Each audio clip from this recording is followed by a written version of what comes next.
여러분 안녕하십니까? 백운기입니다. 지방선거가 이제 2달여 앞으로 다가왔습니다.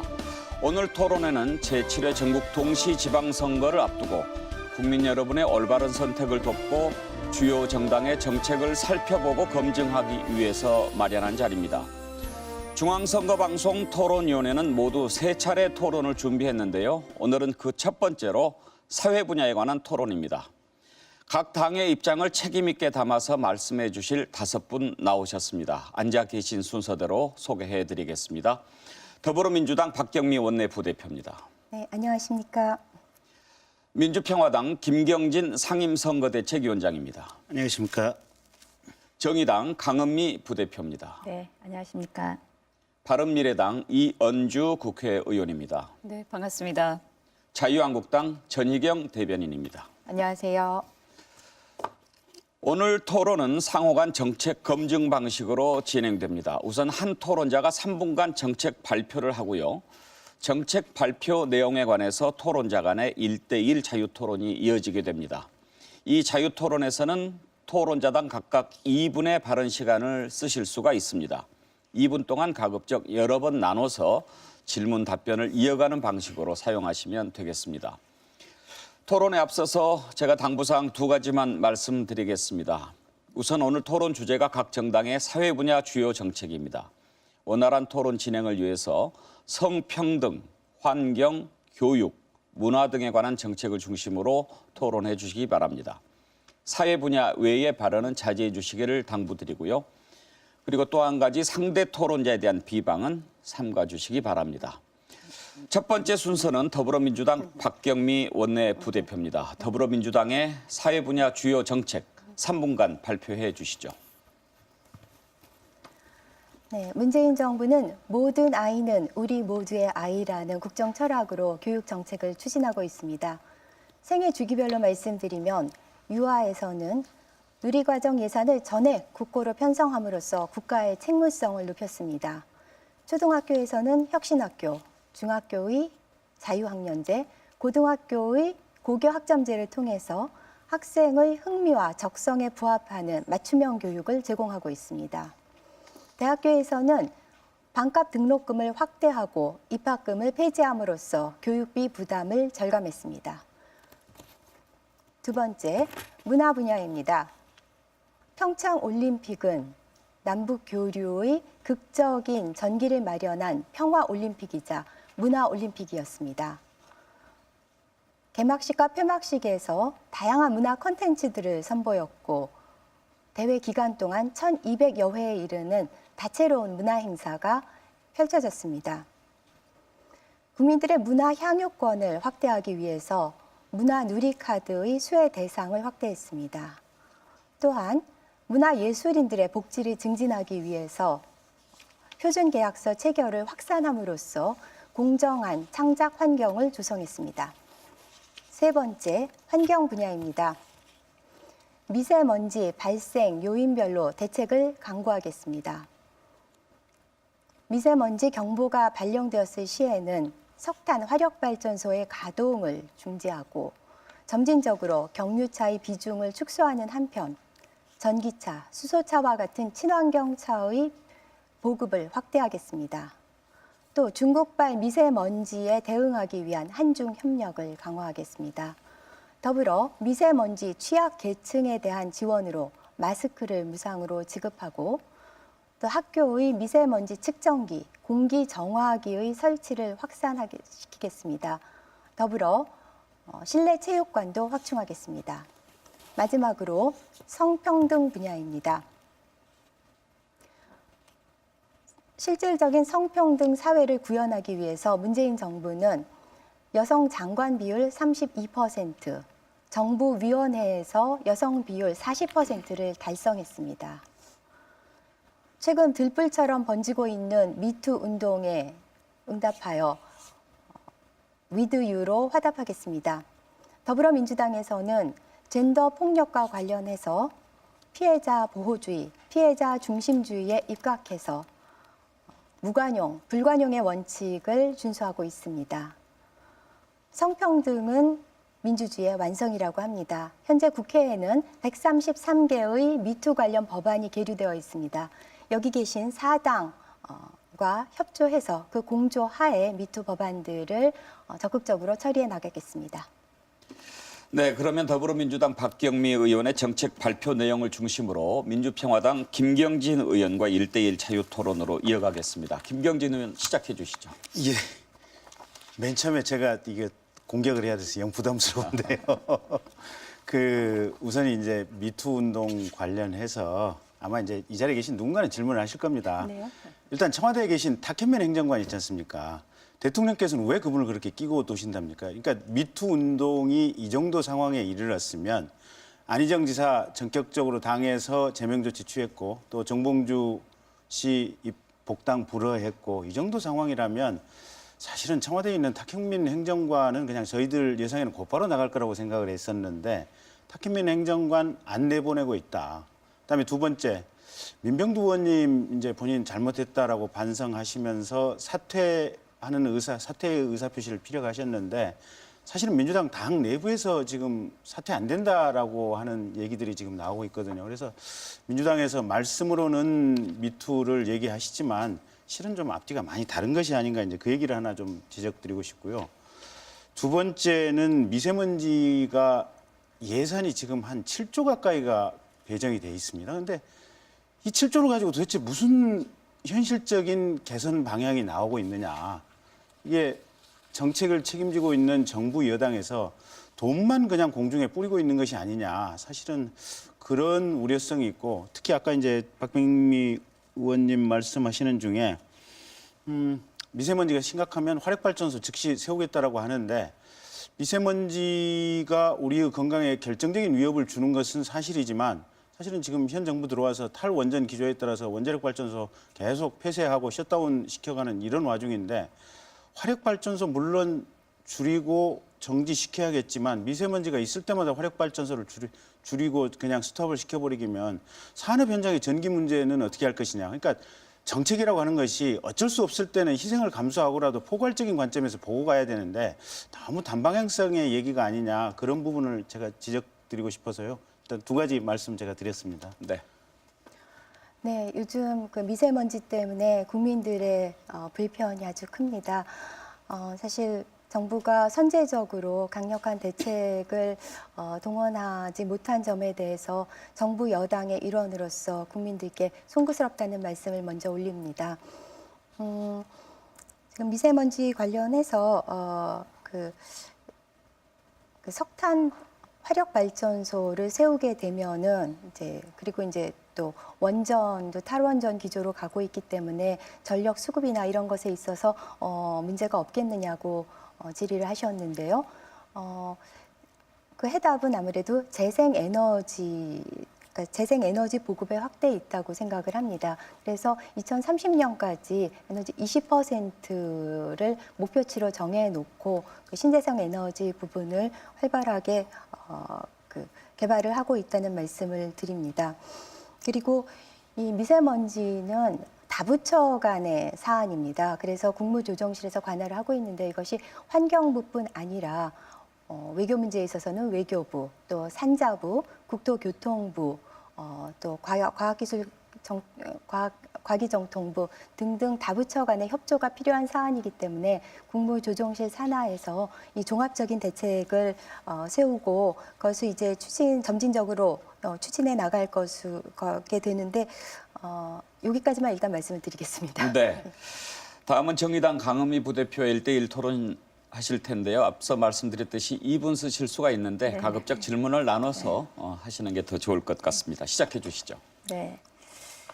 문재인 정부는 대통령 후보 시절부터 성평등 대통령이 되겠다고 선언했습니다. 그런데 요즘 여성가족부에서 일부 동성애자를 혐오하는 세력의 눈치를 보느라고 양성평등이라는 용어를 쓰고 있습니다. 이것이 지금 성평등 정책을 포기하는 거 아닌가 이런 우려가 있는데 어떻게 생각하십니까? 네, 성평등이나 양성평등이냐, 그리고 또 동성애자 문제는 워낙 민감한 사안이고 우리 사회를 구성하고 있는 다양한 분들의 의견이 부딪히는 부분이기 때문에 저희가 가능하면 광범위하게 의견을 수렴하면서 가고 있지만은 그 각각의 목소리를 정확하게 다 담아내지는 못하는 한계가 있는 것 같습니다. 네. 그 유엔의 공식 영어는 젠더 이퀄리티, 즉 성평등입니다. 그리고 국제적으로도 성평등이라는 용어가 표준어입니다. 그리고 실제 90년대부터 각국의 인권법이나 국제법은 성소수자들의 인권 보호나 차별 금지를 명시하고 있습니다. 오히려 이제 이런 그 혐오를 주장하는 단체에 대해서 그것을 금지하고 그리고 정말 평등한 정책을 추진해야 될 여가부에서 그런 그 압력으로 해서 정책이 흔들린다는 건 상당히 문제라고 생각을 합니다. 다음은 그 이재명 시장이 성남시에서 개발 이익을 시민들에게 나눠줬습니다. 그런데 한편으로는 또 미세먼지를 차단할 수 있는 도시공원을 매입하지 못해서 지금 개발하겠다고 하는 상황입니다. 이런 행정에 대해서는 어떻게 생각하십니까? 네, 일단 그 성소수자 문제에 대해서 정의당에서 굉장히 그 감수성이 높은 것으로 알고 있고요. 그래서 그것이 아마도 우리 정치에 여러 그 정당이 필요한 이유가 아닌가 생각을 합니다. 그리고 이 개발과 보호의 문제, 그러니까 성남시의 경우 조금 일면 상충되는 것으로 보이는 정책들도 이런 정치를 하는 과정에서, 정책을 추진하는 과정에서 좀 필연적으로 일어날 수 있는 갈등 요인이 아닌가 싶습니다. 또 이 개발도 해야 되고 또 보호도 해야 되고 그다음에 그 두 가지 개발과 보호라는 두 가지 그 갈등적인 요소를 한 그릇에 담아내는 것은 어느 정치에서도 참 어려운 일인 것 같습니다. 네, 제가 이야기하는 것은 적어도 개발 이익을 도시공원을 보호하는 예산으로 써야지 현 세대에 다 나눠가지고 더욱이 그 공원 녹지가 2020년 되면 뭐 거의 여의도 면적의 60배가 사라질 상황인데 그것에 대해서 저는 그 미세먼지 대책을 한편으로는 내세우고 도시공원이 없어지는 것은 방치하고 이것은 적절한 행정이 아니라고 생각합니다. 네, 그 개발 이익을 도시공원을 보호하는데 녹지를 보호하는데 쓰지 못한다는 지적은 일리가 있으시고요. 그것은 뭐 성남시에서 좀 더 전향적으로 고려할 부분도 있지 않은가 싶지만은 워낙 그 다양한 그런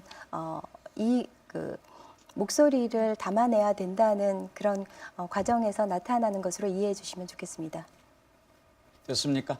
네. 네, 8초 정도 남았는데 맺은 말 할 때 시간 더 드리도록 네. 하겠습니다. 다음은 바른미래당 이현주 의원께서 1대1 자유토론 하겠습니다. 시작해 주시죠. 네. 우리 바른미래당은 교육의 내용은 다양하고 또 교육 수요자인 학생과 학부모의 수요에 맞게 이 공교육의 질을 높여야 된다 이렇게 생각합니다. 그러나 학생 선발권이라든가 교육의 기회는 평등해야 한다고 공정해야 한다고 생각하는데요. 이 공정성이 굉장히 큰 문제다.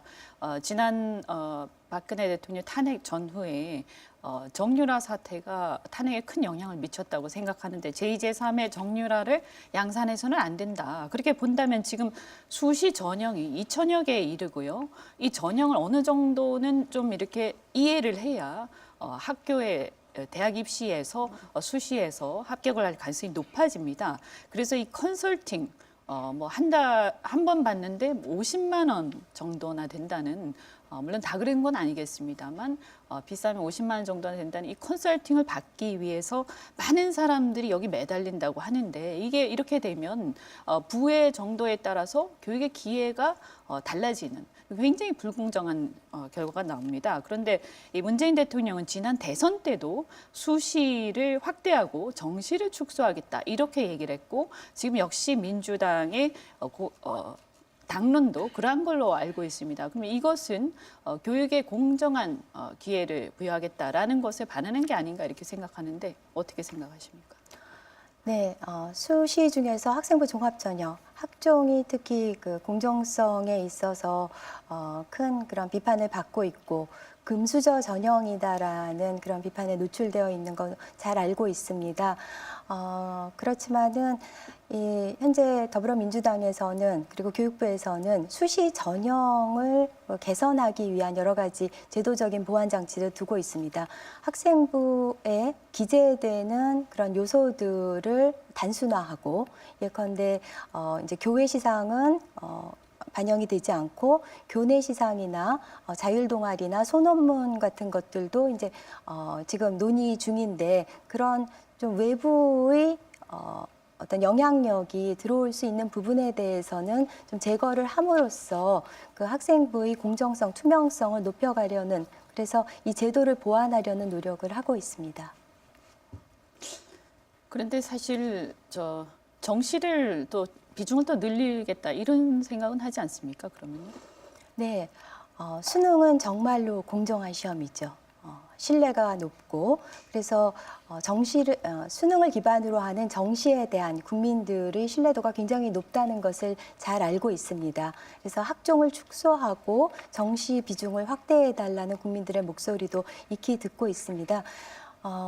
그렇지만은 이 학생부 종합전형이 갖는 또 순기능이 있습니다. 예컨대 소외 지역의 학생들, 정시로는 유수대학을 가기 어렵지만은 그 학교와 학생들이 열심히 해서 학생부를 이제 그 학생부에 담길 만한 다양한 그런 다채로운 활동들을 하고 그렇게 해서 그 소외 지역에서 유수대학에 들어가는 사례들도 많고 또 이 학종을 통해서 그 인류대학에 들어가는 고등학교의 수가 많이 늘어나고 있기 때문에 분명히 그 역기능이 있지만은 또 순기능적인 측면도 근데 정시 비중이 너무 낮기 때문에 수시 네. 비중이 너무 높거든요. 이건 네. 문제다고 생각하는데 왜 개선할 생각을 안 하는 건가요? 네, 저희가 지금 다각도로 국가교육회의를 통해서 연구를 하고 있습니다. 네, 끝났는데 저는 시간이 남았는데 어떻게? 네, 그러면은 이따가 매주 말할 때 시간 더 드리도록 하겠습니다. 이번에는 자유한국당 전희경 의원과 1대1 자유토론입니다. 시작해 주시죠. 네, 그 더불어민주당의 정책 발표를 들으면서 그런 생각을 해봤습니다. 그렇게 고공행진하고 있다는 문재인 정부의 지지에도 불구하고 교육 정책에 대한 국민 지지도는 매우 낮은 것으로 평가가 됩니다. 그 원인이 어디에 있다라고 생각하십니까? 네, 저는 이번 정부가 교육 정책에 있어서 괄목할 만한 성과를 내지 못한 원인도 있지만은 저는 교육 정책이 갖는 원죄라고 표현을 하고 싶습니다. 예컨대 수시 정시 비중 문제만 해도 어떤 변화로 인해서 어떤 제도가 도입되면 그걸로 인해서 이득을 보는 학생이 절반, 또 손해를 보는 학생이 절반이기 때문에 결국 이 교육 정책에 대한 지지는 50%를 한참 밑도는 한 30, 40%에 이를 수밖에 없는 그런 원천적인 한계가 있다고 생각을 합니다. 그래서 이 교육 정책이 특히 좀 인기가 없다라는 그런 평가를 받지 않는가 이렇게 생각합니다.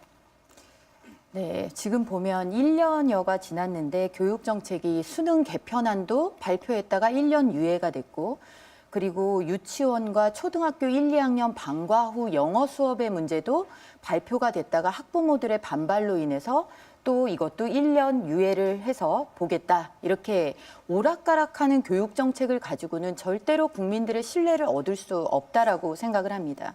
그리고 말씀을 하셨지만 뭐 괄목할 만한 성과 내기 사실 어렵습니다. 그러나 문재인 정부 같은 경우에는 관점의 문제가 더 심각하지 않은가 생각이 됩니다. 교육 수요자들이 원하는 방향은 다양성이고 내 아이를 어떻게 하면 더 잘 키우고 공부를 시킬 수 있을까의 문제인데 평준화 내지는 특정 그 교조, 그러니까 교원 노조, 정교조에 이 매달리면서 어떤 관점이 시장의 수요와 현실을 외면하고 있는 점이 아닐까 생각되는데 한번 참고해 보시기 바랍니다. 환경 문제에 대해서 좀 말씀을 드릴까 합니다. 문재인 대통령께서 대선 공약으로 미세먼지를 한중 정상급 주요 의제로 격상시키겠다라고 공약을 하셨죠. 어떻게 됐습니까?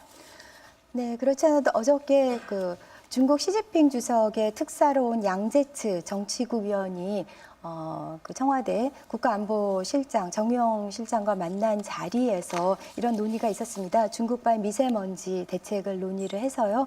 그 중국 내 사업장에서 배출되는 미세먼지 저감을 위해서 한중 간의 그 공동 실증 사업을 추진하기로 했고 이것이 점차 어떤 미세먼지 감축 협약으로까지 이어지기를 기대하고 있습니다. 네, 지금 보면은 대통령께서는 이미 지난해 말에 중국과 정상회담을 하셨습니다. 그때 사실 주요 의제로 올릴 수도 있었는데 이게 경제 분야 하위 과제로 그냥 전락을 하면서 실질적인 논의 없이 기존의 공동연구 연장선에 불과한 게 그치고 말았습니다. 그 결과 우리는 또 봄에 중국발 미세먼지의 고통을 온 국민이 부담을 하고 있습니다. 이런 부분에 대해서 여당다운 책임감을 갖고 추진해 주시기를 부탁드립니다. 네, 고언은 감사드리고요. 작년 12월 한중 정상회담에서 한중 환경협력센터의 설립을 이제 예정했고요. 그리고 한중뿐 아니라 동아시아 권역의 미세먼지 발생 이동 원인 분석을 위해서 여타 국가들과도 협력을 강화할 것으로 알고 있습니다. 그래서 그리고 또 한국, 중국, 일본의 과학자들이 함께 모여서 5년 동안 그 연구해온 미세먼지 연구 결과를 올 5월에 공동 그 보고서의 형태로 발표할 것입니다. 그래서 좀 늦지만 더디가고 있지만은 나름 촘촘한 미세먼지 정책을 펼쳐갈 예정이니 조금만 더 인내심을 가지고 좀 기다려 주시기 바랍니다. 네, 지금까지 더불어민주당의 사회 분야 주요 정책에 관한 검증 토론이었습니다. 지금까지 선거 방송 토론 규정과 또 시간을 잘 지켜주셔서 감사를 드리고요.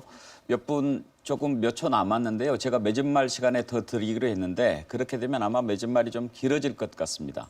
여기 남은 토론에서 그 시간 더 쓰게 해드리겠고요. 가급적이면 정해진 시간 안에 발언해 주시기 바랍니다.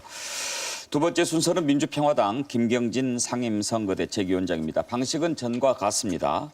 김경진 위원장의 사회 분야 정책 3분간에 걸쳐서 듣고 1대1 자유토론 이어가겠습니다. 시작하시죠. 예. 우선 저희 민주평화당은 남북 문화 스포츠 교류를 대폭적으로 확대해 나가겠습니다. 6.15 남북 공동선언부터 이어져 온 평화통일의 정신을 저희 당은 적극 지지합니다. 그래서 민족 공동체 복원을 위해서 스포츠 문화교류 확대를 실시하고자 합니다. 남북 문화예술인들이 상시적으로 교류하고 정기적인 공연을 가질 수 있도록 하겠습니다. 그래서 우리의 드라마나 영화, K-팝, 웹툰과 같은 문화 콘텐츠가 북한에 널리 소개될 수 있도록 하고 북한의 자원을 활용한 다양한 관광 상품을 개발하도록 하겠습니다. 또 서울과 평양, 이 경평 축구와 같이 정기적인 스포츠 이벤트도 만들어내겠습니다. 무엇보다도 정부 주도의 문화예술 교류가 민간 주도로 바뀔 수 있도록 노력하겠습니다. 두 번째, 저희 민주평화당은 대학 입시 제도를 개편하겠습니다. 입시 제도만 제대로 설계해도 교육 문제의 대부분이 해결된다고 생각합니다. 하지만 현재의 입시 제도는 수천 종류의 입시 제도가 판을 치다 보니 심지어는 대학에 근무하는 대학 교수조차도 본인의 자제분들을 대학에 입학시키기가 쉽지 않다라는 얘기가 나오고 있습니다. 그래서 돈 많고 이 돈을 기초로 해서 많은 정보를 얻을 수 있는 금수저 자제들만이 유리한 입시 제도가 현재의 대한민국 입시 제도다라고 저희는 보고 있습니다. 그래서 저희 민주평화당은 정시 위주의 입시 제도 확대를 대폭 추진하도록 하겠습니다. 마지막으로 저희 민주평화당은 지역 문화 개발을 지원하도록 하겠습니다. 문화에 있어서 서울과 지방의 격차가 매우 큽니다. 공연장의 56%가 수도권에 위치하고 있고 국립예술단 공연이 317회 정도가 있는데 그중에 310회가 서울에서 개최되고 있는 실정입니다. 그래서 지방 고유의 전통과 문화를 살리고 문화에 있어서 지방 분권을 실현하는 것이 매우 중요하다라고 저희 민주평화당은 보고 있습니다. 그래서 문화 관련 지원금과 기금을 우선적으로 지방에 투입할 수 있도록 저희는 노력하겠습니다. 지역별 쿼터제를 도입하고 한 개의 지자체에 한 개의 극장을 반드시 짓도록 노력하겠습니다. 특히 농어촌에 작은 영화관을 둘 수 있도록 하여서 지역 일자리 창출에도 기여하도록 하겠습니다. 감사합니다. 네, 이번에는 민주평화당 김경진 의원의 정책 발표 내용을 중심으로 1대1 자유토론 시작하겠습니다. 정의당 강은미 부대표 먼저 해주시죠. 네. 현행 강간죄는 반항이 불가능하거나 항거가 현저히 곤란하게 할 정도의 폭행이나 협박이 있어야만 처벌이 가능합니다. 이로 인해서 가난 폭력이나 협박은 없지만 본인이 동의하지 않는 성폭력 사건은 처벌이 굉장히 어려운 상황입니다. 그래서 정의당은 강제적인 성폭력에 대해 비동의 간음죄를 신설해야 된다고 생각하는데 어떻게 생각하십니까? 그건 아마 일단 지금 법원이나 검찰 또 변호사협회와 같은 형사사법 전문가들의 의견을 조금 일단 좀 들어봐야 될 것 같고요. 네. 근데 이제 다만 저도 전직이 법조인 출신이다 네. 보니까 우선 이제 형법이나 이제 성폭력과 관련된 특별법에 보면 촘촘한 이제 규정들이 있습니다. 네. 일단 그래서 강간죄도 있지만 사실은 강제추행죄 같은 네. 경우는 네. 무슨 강제성이 없다고 하더라도 본인의 의사에 반해서 신체를 접촉하기만 하면 죄가 되는 거거든요. 또 업무상 위계나 위력에 의한 죄들도 있어서 지금 현재의 규정도 사실은 어느 정도 완비는 돼 있는데 최근에 이제 미투 운동 과정에서 조금 부족하다라는 지적이 네. 있어서 아마 형사사법 전문가들의 의견을 들어서 조금 입법적 보완이 필요하지 않나라고 생각을 하고 있습니다. 네, 잘 알고 계시네요. 실제 그 유엔의 성차별위원회에서도 피의자의 동의 여부를 기준으로 판단을 하고 있고 미국도 92년의 대법원 판결을 통해서 피해자의 명확하고 자유로운 허락이 없는 것은 문제를 제기하고 있습니다. 그런 측면에서 우리나라도 성적 자기결정권을 명백히 침해하는 상황에 대해서는 처벌할 수 있는 비동의 간음죄를 신설해야 한다고 생각합니다. 어쨌든 그게 이제 네. 정의당에서 좋은 의견을 주셨으니까 저희가 또 네. 공동 원내 교섭 단체를 네, 네, 네. 만들고 있는 상황이니까 네. 저희도 적극적으로 참고를 하겠습니다. 네. 이제 4대강이 이제 심각한 문제고요. 지금 이제 4개월 동안에 새 정부의 그 수문을 개방을 했더니 일단 모니터링을 통해서 본 결과 수질이 개선됐습니다. 정의당은 그 4대강의 모든 수문을 개방하고 단계적으로는 보호와 댐을 철거해야 된다고 생각합니다. 이에 대해서 민평당엔 어떤 정책이 있습니까? 저희는 아직은 신생당이다 보니까 그 부분에 대해서 정책적인 결론은 아직까지는 내리지 못한 상태입니다. 근데 네. 이제 물의 어떤 청결성, 그러니까 네. 수질의 문제의 관점에서 보면 물이 자연스럽게 흘러가는 것이 최고의 수질을 확보하는 가장 좋은 방안임은 이견이 없는 것 같습니다. 근데 다만 지방자치단체장들하고 또 얘기를 해보면 농업용수라든지 공업용수, 용수 확보의 필요성에 대해서 또 얘기를 하신 분들이 있거든요. 그러면 이 용수 확보를 위해서는 사실은 또 물을 저수하고 가둬놓아야 됩니다. 그래서 그런 부분이 최적의 수질과 어떻게 보면 이 용수를 이 가뭄이라든지 뭐 이런 거에 대비해서 가둬놓는 이 필요성과 문제를 어떻게 상충되는 문제를 잘 이렇게 조정을 하느냐, 이게 이제 정책 조정의 문제들인 것 같고요. 그 최적점은 환경부 또 각 지자체 또 저희 국회에서 협의를 해서 최적의 지점을 잘 찾아내는 지혜가 필요한 것 같습니다. 네, 이제 실제로 4대강이 건설될 때도 가뭄에 필요한 물이 있는 곳과 4대강의 거리 자체가 떨어져 있기 때문에 실제로 가뭄 해결도 거의 되지 않는다.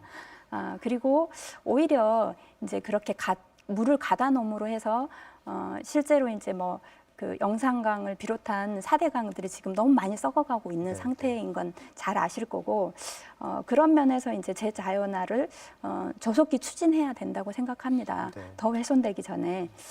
그리고 또한 이제 이 4대강 사업의 진상규명을 명확히 하고 책임자도 반드시 처벌해야 된다고 봅니다. 예. 그러니까 이 4대강 사업하는 과정 자체에서 불필요하게 보호와 이게 어떻게 보면 저수조가 쌓였고 이런 공사가 됐다면 사실은 그 부분은 이제 감사원 감사라든지 네. 검찰 수사로 이제 해결을 해야 될 문제고요. 그 다음에 이 물이 흘러야 될 필요성에 대해서는 모든 국민이 다 사실은 네, 공감을 네, 하고 있습니다. 그런데 다만 현실적인 어떤 물의 수요와의 있던 이런 접점을 어떻게 찾느냐 그 부분은 저희가 항상 국회에서 또 저희 당에서도 고민을 하겠습니다. 네. 다음은 바른미래당 이현주 의원과 1대1 자유토론 이어가겠습니다. 네. 민주평화당에서 정시 위주의 입시 제도를 확대하겠다. 굉장히 반가운 얘기고 우리 바른미래당이 이 부분에 대해서 굉장히 중요하게 생각하기 때문에 좋은 협조가 또 기대가 됩니다. 능력과 적성에 맞는 교육 과정을 또 개발을 해야 되고요. 그래야 청년 일자리 문제가 해결된다고 생각을 합니다. 그런 의미에서 사실은 이 글로벌 경쟁 시대에서 외국어라든가 이런 다문화 교육이 굉장히 중요하다. 그래서 우리나라 아이들이 전 세계 어떤 아이들하고도 어깨를 나란히 하면서 일할 수 있고 또 해외 시장에서 일자리를 찾을 수도 있어야 한다고 생각을 하는데 이 문제에 대해서 입장을 간단히 말씀해 주시고요. 지역 문화 개발에 대해서는 저희도 같은 생각하고 있습니다. 또 남북 스포츠 문화 교류에 대해서도 뭐 좋은 말씀입니다만 다만 한 가지 저희가 조금 문제 제기를 하고 싶은 게 이번에 보면 평창 올림픽 때 이제 현송월 단장을 비롯해서 많은 분들이 오셔서 국내에서 정말 융숭한 대접을 받고 또 굉장히 아주 멋있는 무대에서도 서고 이렇게 했습니다. 교류를 위해서 아무리 필요하다고 생각하지만 우리나라 문화예술인들이 정말 세계적인 문화예술인들조차도 그런 대접을 받은 적이 없습니다. 그리고 많은 문화예술인들이 피나는 노력을 하지만 그런 비슷한 무대에 서는 그런 기회를 갖는 게 얼마나 큰 영광이고 얼마나 드문 일인지 아실 겁니다. 그런데 저는 이런 부분을 보면서 물론 남북 단일팀하고도 비슷한 맥락이라고 생각하는데 이 공정성 문제가 있다. 아무리 북한과의 교류가 필요하지만 이렇게 정부 위주로 보여주기식으로 진행되면서 우리나라 문화예술인들에게 대해서 또 체육인들에 대해서 상대적으로 차별되는 그런 느낌을 갖게 해서는 안 된다고 생각합니다. 어떻게 생각하십니까?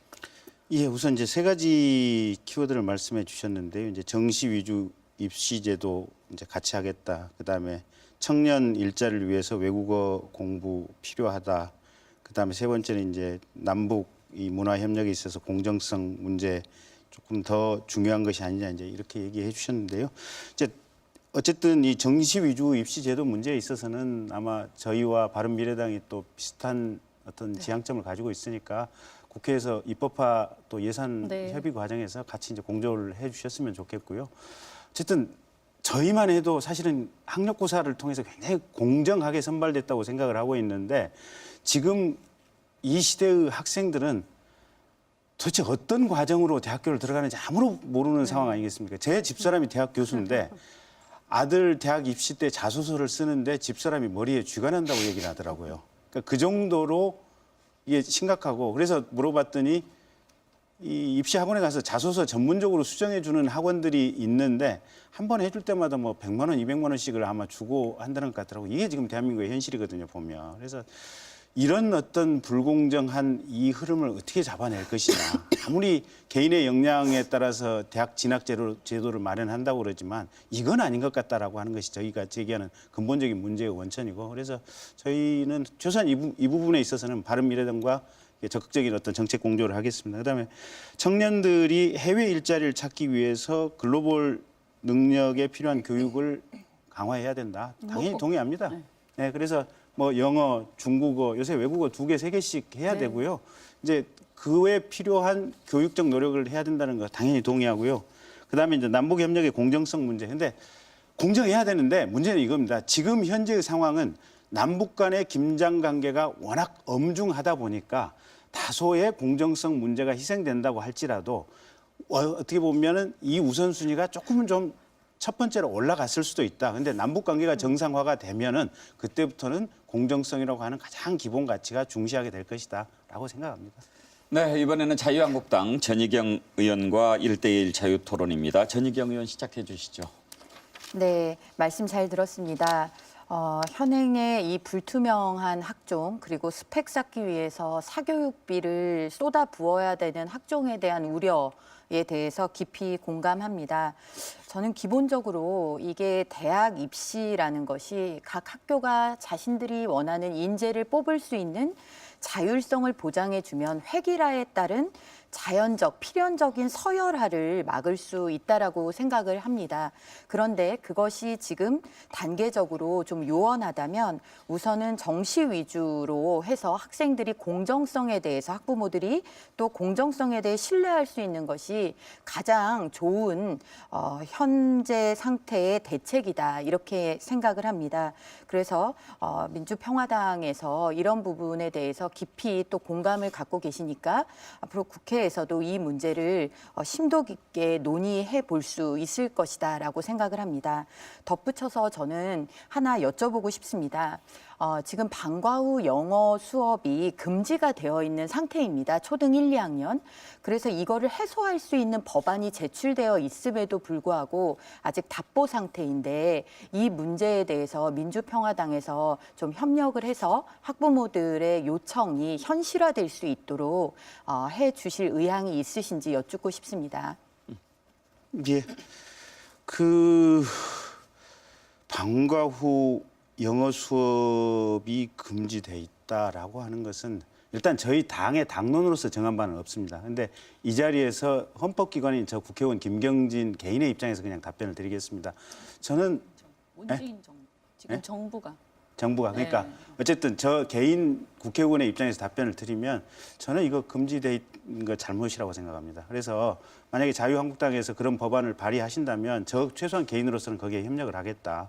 그리고 지금과 같은 글로벌한 시대에 아이들 공부하는 것을 막을 필요는 없다고 생각합니다. 그래서 아니 저희가 EBS라든지 이런 이 교육 방송사에서 많은 어떤 영어 콘텐츠 만들어서 제작하고 있지 않습니까? 그리고 아리랑 TV 보면 초등학생들이 나와서 영어로 어떻게 보면 상식 콘테스트 영어로 Q&A를 하면서 거기서 뽑고 있거든요. 그래서 이건 인위적으로 어떻게 보면 특정 과목에 대해서 국가가 공부를 해라 말아라고 금지하는 것은 이건 원론적으로 잘못된 것이다라고 생각을 하고 있습니다. 그리고 이 지금 아까 말씀하신 부분에 이제 정시 확대 자유한국당도 그런 입장이시라면 저희와 같이 정책적으로 연대할 수 있습니다. 그렇게 해주셨으면 좋겠고 특히 이제 저는 그렇습니다. 학교에서 이렇게 학생들을 뽑을 때 다양성이 필요하다면 가령 수학이 잘하는 학생이 우리 학교에서 필요하다 이러면 가령 수능 시험에서 이 수학 점수에 대해서 그 부분에 대해서 가중치를 두는 겁니다. 2배나 3배 가중치를 두고 또 물리 잘하는 학생이 필요하다면 물리에 대해서 가중치를 두는 방식으로 다양화할 수 있는 것이지 현재처럼 아주 그 학교에 지원하는 독특한 방식으로 지금 이 제도가 설계되는 것은 그건 정말로 금수저를 위한 제도다라고 저희는 보고 있습니다. 네, 많이 공감을 합니다. 입시 정책이 하나 바뀌면 일단 컨설팅 업체부터 그 우후죽순으로 생겨나고 학부모들이 교육 당국의 말은 신뢰하지 못하면서 이런 컨설팅 업체의 머리를 조아려야 되는 그런 형국이 벌어지는 것은 저는 우리 모든 당이 협력을 해서 막아야 된다라고 생각을 합니다. 그리고 방과 후 영어 수업 문제에 대해서도 우리 김경진 의원님께서 개인 의견이라고 말씀해 주셨지만 저는 아마 민주평화당의 많은 의원님들께서도 그런 생각을 갖고 계실 거다라고 생각을 합니다. 영어 수업이 금지되니까 학원비부터 막 폭등하는 이런 현상이 없도록 잘 초당적으로 협력해 갔으면 좋겠습니다. 예, 저희도 잘 참고하고 노력하겠습니다. 네, 마지막으로 더불어민주당 박경미 의원과 1대1 자유토론하겠습니다. 말씀해 주시죠. 네, 그 정시 확대에 대해서 말씀을 해주셨는데요. 네, 김경진 의원이나 저나 저 학력고사 세대이고 저희 때 사지선다형, 오지선다형 그 중에서 선택지 중에서 하나 답을 찍어서 OMR 카드에 적고 그것이 기계를 통해서 그 채점이 되고 그래서 단일한 점수가 나오고 참 공정하기는 합니다. 객관적이고 투명한 그런 과정을 거치는 것이죠. 그런데 미래 사회가 필요로 하는 여러 가지 역량들이 있죠. 창의적 문제 해결력이라든지 비판적 사고력이라든지 의사소통 능력, 협업 능력 이런 것들을 그 오지선다형 문항을 통해서 측정을 할 수가 있을지에 대해서 좀 깊이 고민을 해봐야 된다고 생각을 합니다. 그러니까 그렇게 공정한 시험이 정의로운 시험인 것, 그것은 맞고, 그래서 국민들의 신뢰도가 높은 것, 그래서 수능을 기반으로 한 정시 확대가 정의로운 대학 입시다라고 이렇게 말씀하시는 것, 그거에 전적으로 동의를 하면서도 그 수능이 우리 아이들에게 필요한 능력을 평가하지 못한다. 그리고 사실 우리나라에서는 평가가 모든 교수 학습이나 학교 교육을 결정하지 않습니까? 그러니까 고3 교실을 가면은 다 EBS 교재 펴놓고 다 정답 찾는 연습을 하고 있는데 그것이 과연 바람직한 교육의 모습인가라는 그런 자성은 분명히 해봐야 된다고 생각을 하고요. 그리고 그 학종과 관련해서는 학생부 종합전형은 사실은 이제 이명박 정부 때의 입학사정관제에서부터 시작이 돼서 그 박근혜 정부 때의 학생부 종합전형으로 이렇게 이어졌는데요. 당시에는 그거를 굉장히 급격하게 늘려갔습니다. 또 고교 교육 정상화 기여대학에 주는 대학 지원 사업을 가지고 그 학종을 무리하게 늘려오면서 그 폐단이 좀 커졌던 그런 경위가 있습니다. 그런데 문재인 정부에서는 수시를 급격하게 확대하거나 이런 것은 아니고 수시 정시 비율을 어느 정도 안정적으로 가지고 가면서 그 수시의 수시의 단점들을 보완해 가고 있습니다. 그래서 제가 드리는 질문은 그 수능이 그렇게 시대를 잘 담아내지 못하는 평가라는 데 대해서는 어떻게 생각을 하십니까? 그러니까 박경미 의원님 지적하신 부분이 분명히 일리가 있고 상당 정도 의미 있는 패러다임이고 관점입니다. 그래서 수시 제도가 생겼고 수시가 확대가 됐는데 문제는 이게 심하게 과도하게 입시 제도의 본질을 뒤흔들어 버렸다는 겁니다. 지금 수시로 뽑는 비율이 70%가 넘어가고 있습니다. 그러니까 이게 뭐냐면 이 정시라고 하는 공정성의 토대 하에서 뭔가 그 영역에 있어서 특출난 천재를 뽑을 수 있는 조그마한 어떤 예외적인 통로가 생겨야 되는데 누가 봐도 이해할 수 없는 아무도 그 방법을 제대로 알지 못하는 수시 제도가 입시 제도 본류를 지금 점령해버린 상황들이고요. 사실 그렇습니다. 가난하고 없는 집에서 태어난 아이들, 그 아이들은 사실 기회가 주어지지 않습니다. EBS 교재 학교에서 수업받는 거 이외에 집안이 여유가 있고 부모가 잘났으면 사회봉사를 할 수 있는 기회를 찾기도 쉬워집니다. 가난한 아이들은 사회봉사 할 수 있는 기회를 찾기도 사실은 방법을 모르기도 하고 사회적인 네트워크가 없기도 합니다. 그래서 우리가 항상 얘기할 때 그러지 않습니까? 누구든지 그 자리에 가서 조금만 시간이 흐르면 그 자리에 적합하게 사람이 바뀐다라고 얘기를 하고 있거든요.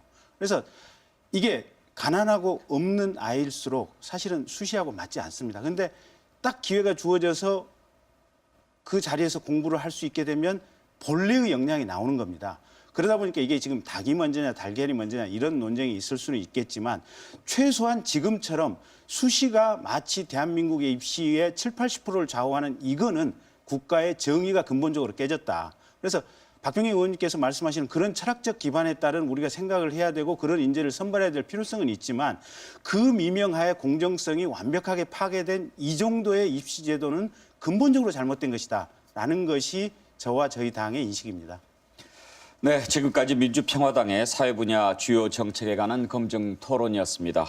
지금 여러분께서는 중앙선거방송 토론위원회가 주최하는 제7회 전국 동시 지방선거 제1차 공직선거 정책 토론회를 보고 계십니다. 오늘 토론은 각 정당의 사회 분야 주요 정책을 중심으로 진행하고 있습니다.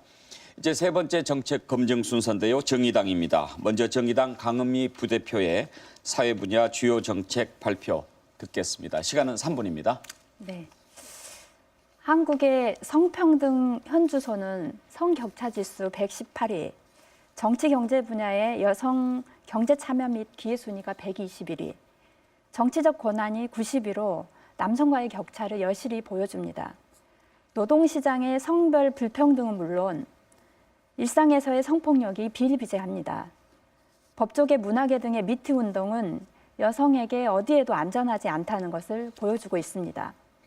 미투 운동의 핵심은 성차별화된 사회 구조를 타파하는 것입니다. 성차별이 만연한 사회 구조를 바꾸고 피해자들의 외침에 대해 책임 있게 응답해야 합니다. 이에 성폭력 문제에 대해 좀 더 근본적 진단과 접근이 필요합니다. 첫째, 성추행과 성희롱이 더 이상 친근함의 표시가 되어서는 안 됩니다. 성폭력의 중요한 것은 가해자를 처벌하는 것입니다.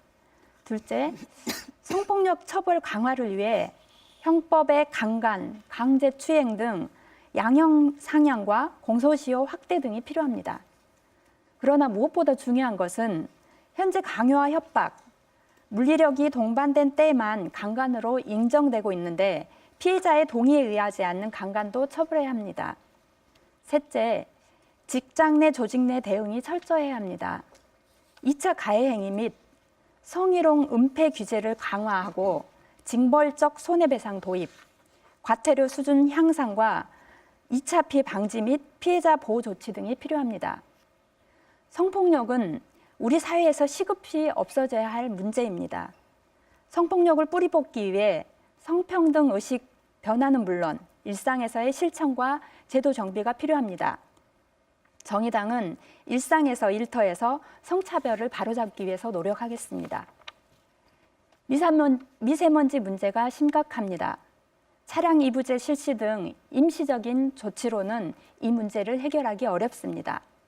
근원적인 대책이 필요합니다. 첫째, 녹지 확보를 위해 도시공원 일몰제로 사라질 위기의 도시공원을 지키겠습니다.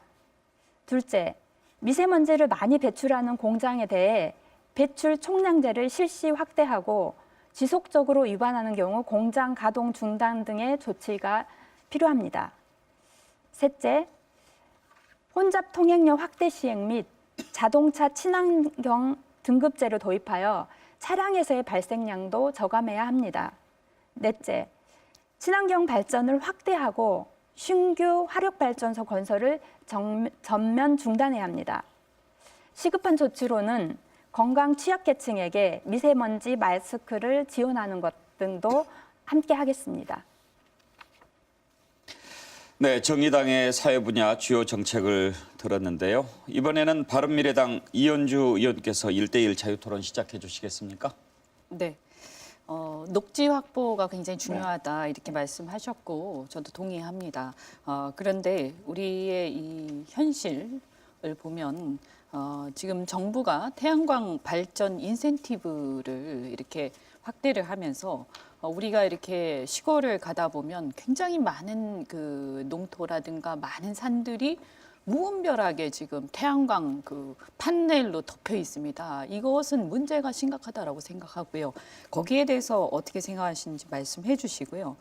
이 탈석탄이 굉장히 중요한데 미세먼지 대책으로서요. 근데 이 작년 3월과 올 3월의 에너지 사용량을 보면 지금 현재 보면 탈원전 정책으로 인해서 원전은 11% 저감이 되어 있습니다. 그런데 우리가 사실 필요한 최소한의 에너지가 있습니다. 우리 산업을 유지하고 경쟁력 유지하기 위해서요.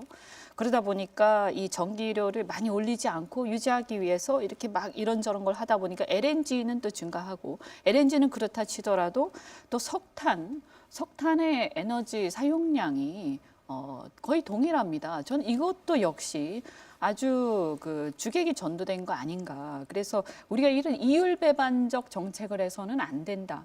그래서 탈원전 무리하게 하다가 탈석탄을 하기가 어려운 상황이 됐다라고 생각하고 에너지 믹스를 합리적으로 균형 있게 해야 한다라는 것이 우리 당의 입장입니다. 이 문제에 대해서 저는 정의당이 탈원전에 대해서 굉장히 앞장서 나가시는 걸로 알고 있고 물론 탈원전이 필요하지만 그럼에도 불구하고 우리 에너지 믹스를 균형 있게 해야 한다라는 부분에 대해서 어떤 대안을 갖고 계신지 궁금합니다. 네, 일단 제가 그 도시공원을 지키자고 하는 문제는 실제 우리나라 국민의 90% 정도가 도시 안에서 살고 있습니다. 그리고 국제 기준으로 1인당 9제곱미터의 도시공원이 필요하다고 이야기를 하는데 우리는 도시공원 일몰제 때문에 실제로 도시공원이 해지되면 4제곱미터밖에 해당되지 않는 상황입니다. 지금 현재 물론 뭐 그 도시 지역이 아닌 곳에서도 미세먼지가 심각하지만 도시 안의 미세먼지가 심각한 상황에서 또 도시공원이 해지되어서 그나마도 미세먼지를 흡착하고 줄일 수 있는 도시공원이 없어지는 것을 막겠다는 이야기입니다. 그리고 탈석탄 탈원전 관련돼서요. 실제 그 문재인 정부 들어서 탈원전 때문에 그 뭐 원전 가동률이 줄어든 건 아닙니다. 왜냐하면 지속적으로 뭐 그 가짜 부품을 사용하든지 아니면 여러 가지 뭐 문제들이 발생하면서 원전의 안전 문제 때문에 지금 원전 가동률이 중단되고 있는 것이고요. 저는 지금 현대 세대에서는 석탄 발전 문제 때문에 미세먼지에 우리의 건강에 심각하게 위해가 있지만 또 한편으로는 원전에서 발생하는 고준위 핵 폐기물이 얼마나 또 우리의 그 미래 세대의 건강뿐만 아니라 생명을 위협하고 있는지 네. 그래서 저는 이 두 가지 문제를 다 같이 탈석탄과 탈원전을 하면서 반대로 지금 현재 사용하고 있는 에너지를 최대한 줄일 수 있는 다른 방안들을 더 많이 모색해 봐야 된다고 생각합니다. 네. 하나 더 여쭤보면 시간 조금만 남았으니까요. 문재인 케어 문제인데요. 네. 저는 뭐 바람직한 방향이다. 그렇지만 문제는 뭐냐면 네. 결국 재정 문제 아닌가. 그래서 네네. 누적 적립금을 한 21조 가까이를 거의 다 쓰게 되는 상황인데요. 그러면 이렇게 되면 굉장히 심각한 문제라고 생각을 합니다. 그래서 결국은 국민들한테 이 복지를 위해서는 재정의 확대가 필요하고 증세가 필요하다라고 얘기를 네. 해야 되는데 이런 어떤 모순된 상황에 대해서 정의당의 입장을 좀 간단하게. 네.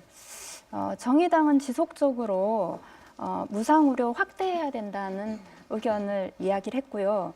그런 측면에서 뭐 이 따로 세금을 더 걷더라도 제대로 된 케어라고 생각합니다. 예, 다음은 자유한국당으로 넘어가겠습니다. 전희경 의원께서 1대1 토론해 주시죠. 네, 말씀 잘 들었습니다. 저는 자유한국당의 그런 그 관점, 세상을 보는 그런 방향, 정책의 방향과 정의당의 방향이 매우 상이한 측면이 있지만 그래도 정의당이 가지고 있는 그 방향에 대한 진정성, 얼마나 그것을 간절히 절실히 추구하는지에 대해서는 인정을 하는 사람입니다. 그렇기 때문에 오늘날 정의당이 존재하고 또 많은 부분에 있어서 또 지지를 하시는 분들의 그런 그 아주 강한 결속이 있다라고 생각을 합니다. 오늘 그 많은 미투 관련 그 얘기를 해 주셨습니다.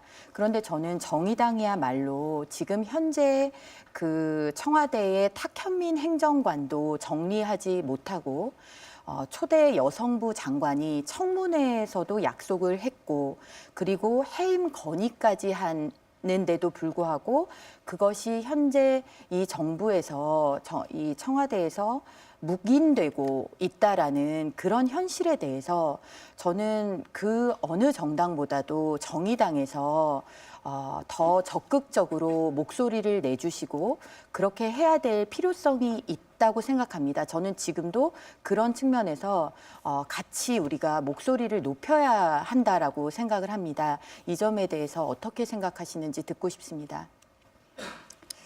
네, 탁현민 행정관에 대해서는 저희 정의당이 언급하지 않더라도 뭐 지속적으로 문제 제기가 있었고요. 문제가 있다고 생각하고 저희도 이거에 대해서 입장을 밝힌 바는 있습니다. 네. 그래서 이 기존의 정의당이 그 보여주셨던 그런 어떤 의제에 대한 열정을 다시 한번 이 문제에 대해서 저희와 같이 좀 보여주십사 하는 그런 말씀을 다시 한번 드리고 싶습니다.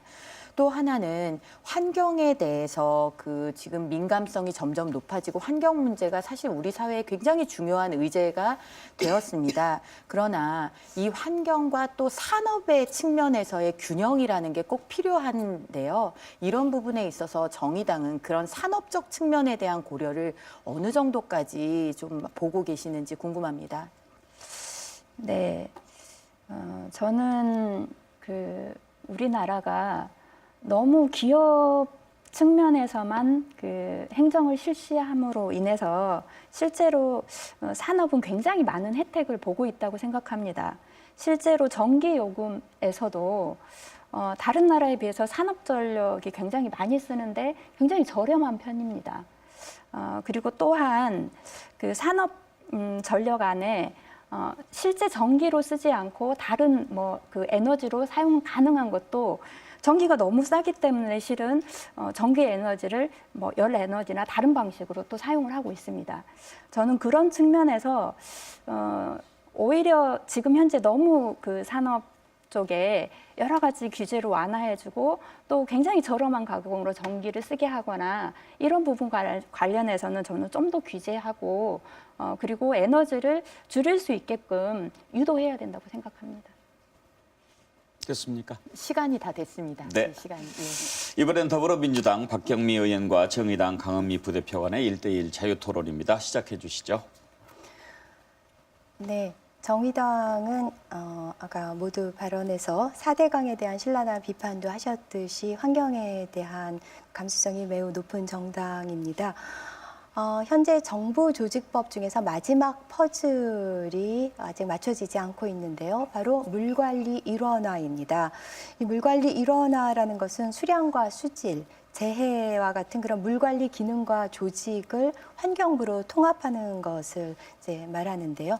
현재는 그 물과 관련해서 환경부와 국토부로 나뉘어져 있어서 예산 낭비도 심하고 또 어떤 업무에 있어서 중복도 발생하는 상황이라서 물관리 일원화가 매우 시급하고 사실 이것은 작년 그 대선 때 그 여야 후보들이 모두 대선 후보들이 약속했던 일이기도 하고 또 OECD 국가들 대부분이 환경부에서 이걸 통합하고 있습니다. 그리고 우리 국민의 65% 정도가 환경부로 물관리 일원화하는 것에 찬성하고 있고 전문가들 77%가 찬성하고 있는데요. 이와 관련해서 정의당이 입장이 어떤지 그리고 4월 임시국회에서 이 마지막 퍼즐 물관리 일원화를 하는 그 정부 조직법이 통과되어야 하는데 그리고 사실 이제 물 기본법도 있고 여러 가지 이 물과 관련된 법안들이 있는데 거기에 대해서 어떤 노력을 기울여 주실 수 있는지 그 확답을 듣고 싶습니다. 네. 제가 이 문제와 관련해서는 우리 당의 입장이 따로 무엇인지 아직 확인을 하지 못해서 어떤 입장을 이야기하기는 어렵고요. 다만 개인적으로는 실제 이제 그 뭐 물관리뿐만 아니라 뭐 다른 부처의 사업들도 마찬가지지만 어쩔 때는 좀 그 따로 관리하고 있다가 필요할 때 같이 관리하는 방안. 들을 모색하고 있는데 실제 이제 어쩌면 4대강 사업이 진행된 이유도 환경부하고 국토부하고 입장이 다르면서 이렇게 진행되는 상황이 아닌가 싶어서 실제 환경부로 일원화가 필요하다고 하면 그러면 이제 당에서 좀 같이 논의를 좀 해봐야 될 상황인 것 같습니다. 네. 그리고 아까 그 강간과 관련해서 국제 규범에 맞도록 상대방의 동의가 없었으면 강간으로 간주해야 된다는 말씀도 주셔서 매우 반가웠습니다. 이와 관련된 그런 그 법 개정도 저희도 적극적으로 추진을 네. 하는데요. 현재 여성폭력 방지 기본법이 제정법으로 지금 올라와 있습니다. 그러니까 여러 가지 폭력들, 가정폭력, 성폭력, 데이트폭력, 디지털 폭력 매우 다양한 그런 폭력, 그러니까 성폭력에 대해서 이제 종합적인 그런 법안인데요. 그리고 또 한 가지는 형법에서 사실적시 명예훼손죄 폐지도 매우 시급한데 이거와 관련된 정의당의 입장 그리고 또 국회에서 협조해 주실지의 여부를 듣고 싶습니다. 네. 저희 정의당도 그 여성특별위원회를 구성해서 지금 현재 진행되고 있는 미투 운동과 관련한 다양한 필요한 법률이나 뭐 제도적 조치를 마련하기 위해서 노력을 하고 있고요. 금방 말씀하신 것들은 대부분 우리 정의당에서 추진하고 있는 사항으로 알고 있습니다. 그래서 뭐 같은 내용들은 적극적으로 추진하고 좀 더 다른 부분은 또 조율하면서 적극적으로 추진해야 될 상황이고 실제 이 성폭력과 관련된 다양한 규정들은 여기 참여하신 다른 정당들도 다양한 법률을 내놓고 있기 때문에 집권 여당으로서 좀 더 적극적으로 의결 조율하고 통과할 수 있도록 같이 노력을 했으면 좋겠습니다. 네, 정의당의 사회 분야 주요 정책에 관한 검증 토론을 하고 있는데요. 마지막으로 민주평화당 김경진 의원과 1대1 토론하겠습니다. 예, 조금 거북스러운 질문을 좀 드릴게요. 정의당 같은 경우는 지금 성소수자 인권 네, 네. 보호 적극적으로 보호해야 한다는 입장이시죠. 네. 그 서울시에서 지금 이제 퀴어 축제, 동성애자 네, 축제 네. 거기도 찬성하시는 입장이시죠. 네네. 근데 이제 제가 이제 개인적으로 우리 지역에 있는 목사님으로부터 들은 하소연이 있습니다. 네네. 이게 뭐냐면 목사님 이제 원로 목사님인데 원로 목사님 따님이 중학교 선생님이시랍니다. 중학교 학교 선생님이신데 어쨌든 집안이 이제 아주 보수적인 기독교 집안이다 보니까 동성애라든지 이런 부분에 대해서 굉장히 이제 부정적인 시각을 가지고 있고 그래서 학교 수업 시간에 동성애를 하는 것은 잘못이고 죄악이다라는 내용의 어떤 메시지를 학생들에게 수업 시간에 전달을 했답니다. 물론 이제 본래 과목하고는 상관이 없는 이제 어떻게 보면 과외적인 얘기가 이제 수업 시간에 들어갔겠죠. 근데 이제 그 내용이 어떻게 어떤 연유인지는 모르겠지만 이제 해당 지역의 교육청으로 들어갔고 해당 지역의 교육청에서는 이거를 징계하기 위해서 징계를 위한 조사를 나왔답니다. 그래서 아니 그게 어떻게 보면 비판을 하는 거 동성애에 대해 동성애자의 인권이 있을 수 있고 또 동성애를 비판하는 자유가 있을 수 있는데 그게 왜 징계 사유가 되느냐라고 했더니 국가인권위원회법에 보면 성적 지향에 따른 차별을 금지한다라는 조항이 있기 때문에 이거는 수업 시간에 교사가 동성애를 비판하는 것은 성적 지향에 대한 차별하는 행위를 한 것이다. 라는 이유로 국가인권위원회법을 위반했다는 이유로 교육청에서 나와서 징계 조사를 했다고 합니다. 그래서 최종적인 이제 징계 내용은 아직 저도 모르고 있는 상황인데요. 자, 그런 상황에 대해서 정의당이나 또는 우리 강은미 의원님 생각은 어떠신지. 그렇지 않아도 제가 네. 의원님한테 이걸 질문할까 예, 하다가 미리 제가 네, 드렸습니다. 네, 실은 네. 동성애의 문제는 선택의 문제가 아닙니다. 개인의 정체성으로 타고난 것입니다. 그런데 그렇게 타고난 것 자체를 네가 태어난 것 자체가 죄다라고 이야기하는 거거든요. 동성애를 죄악이라고 표현하는 건. 그리고 적어도 교단에 서 있는 선생님이 그렇게 어떤 정체성을 가지고 있는 사람을 혐오하는 발언을 한 것은 분명 저는 문제가 있고 그것에 합당한 처벌을 받아야 된다고 생각합니다. 더욱이 의원님이 국가인권위법에 성적 지향에 대한 문제를 개정하자고 안을 내려고 해서 했다가 아직 못 내고 있는 상황입니다. 그래서 이제 저희 정의당이 이번에 어쨌든 그 원내 교섭단체 구성하면서 굉장히 강한 반대가 있었는데 그 중에 한 사유가 의원님의 그 개정안 때문입니다. 근데 저는 의원님이 그 뭐 자기소개서에 나는 인권 변호사다라고 이야기를 하셨는데 인권 변호사가 어떻게 이런 그 개인의 인권을 혐오하는 것에 동의할 수 있는지 저는 그게 잘 이해가 안 됐어요. 네. 어쨌든 제가 짧게 말씀드리면 타고나는 것일 수도 있지만 사회적인 분위기에 따라서 휩쓸리는 부분도 있다. 그리고 어쨌든 그게 생물학적인 유전적인 요인과 상관없이 사회적으로 비판하는 것은 허용되어야 한다라는 것이 제가 가지고 있는 소신입니다. 제가 정의당 부대표로 출마할 시기에 지금 당원들한테 전화하면서 굉장히 나이 드신 그 여성 당원에 통화를 했어요. 근데 자기 자녀가 동성애자다라고 말씀하시더라고요. 근데 저는 이렇게 생각을 합니다. 내가 가령 동성애자라고 할 때 나는 우리 부모에게 그것을 이야기할 수 있을까? 부모가 받는 충격이나 어려움.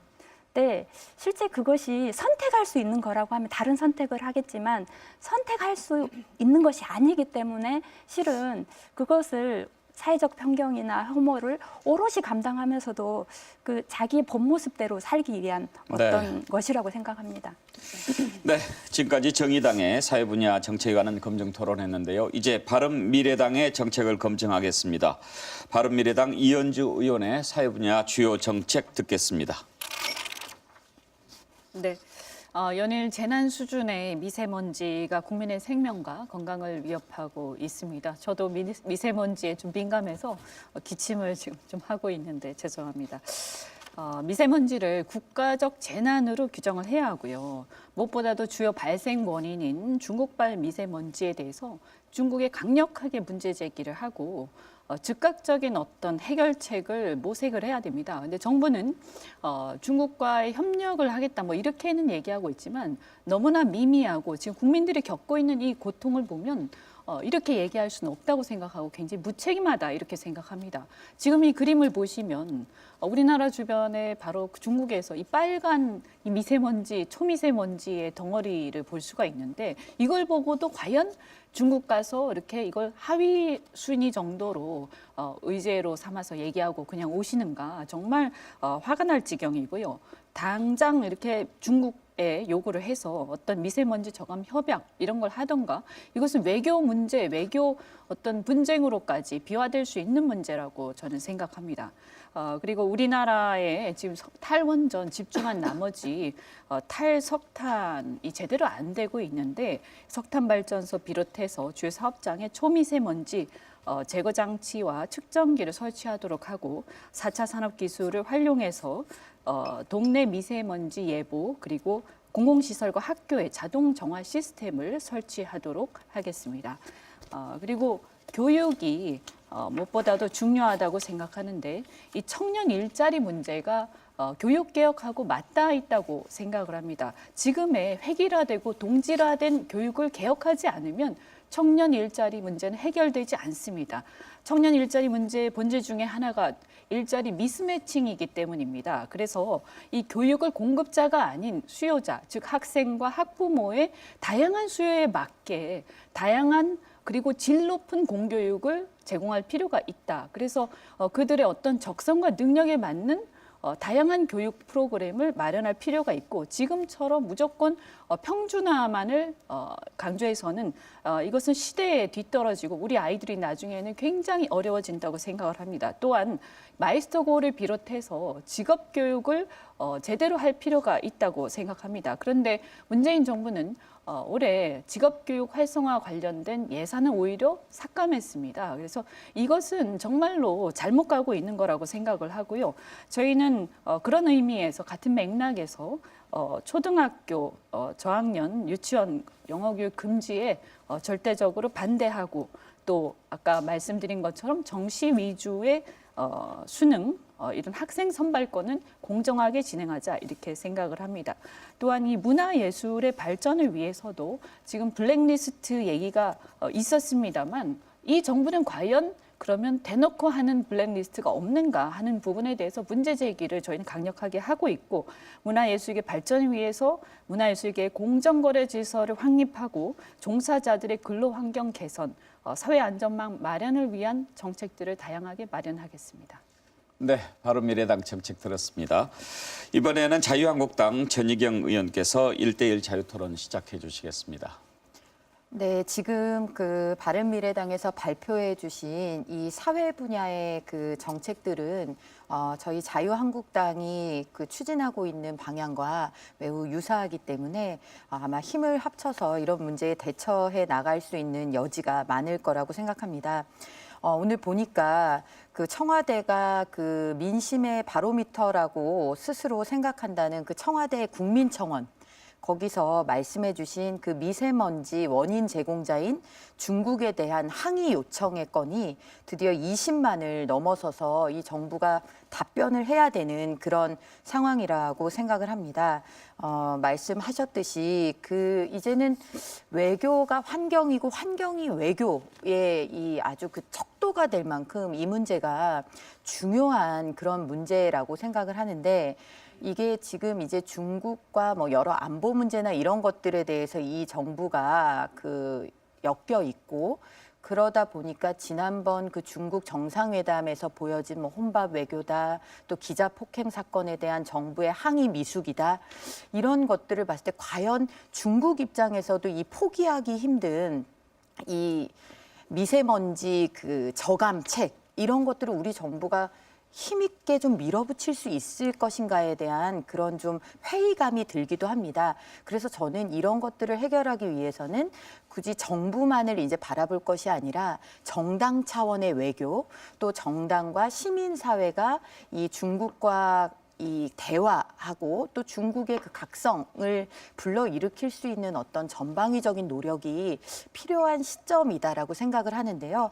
이런 부분에 대해서 바른미래당에서는 어떤 생각을 가지고 계시는지 좀 여쭤보고 싶습니다. 네, 말씀드린 것처럼 이 중국에 대한 정부의 어떤 대책 그리고 문제 제기의 수위가 너무 낮다. 그래서 너무나 안이하고 우리 국민이 겪는 고통과 그 고통의 근원이 다 중국발 미세먼지라는 걸 생각한다면 이렇게 해서는 안 된다고 생각하는데요. 너무나 미온적 대응을 보이고 있기 때문에 어쨌든 정부에 계속 촉구를 해야 되겠지만 특히 시민사회를 중심으로 해서 뭔가 이 미세먼지 대책에 대해서 중국에 대한 어떤 운동이 필요하다고 생각을 합니다. 예컨대 우리는 일본의 위안부 문제를 가지고 많은 시민사회가 많은 역할을 하고 있는데 왜 이 미세먼지에 대해서는 못할 게 뭐냐 이렇게 생각하고요. 이미 이제 많은 국민들이 그 부분에 대해서 공감을 하고 있다고 생각합니다. 네, 이번에는 더불어민주당 박경미 의원께서 검증해 주시겠습니까? 네, 바른미래당의 교육 정책에 대해서 질의드리겠습니다. 현재 안철수 인재영입위원장이시죠. 지난 대선 후보 시절에 학제 개편을 공약으로 내세우셨습니다. 이게 큰 사회적인 반향을 일으켰었는데요. 이에 대해서 당시 유승민 후보는, 현재 바른미래당 대표는 반대 의견을 피력하셨습니다.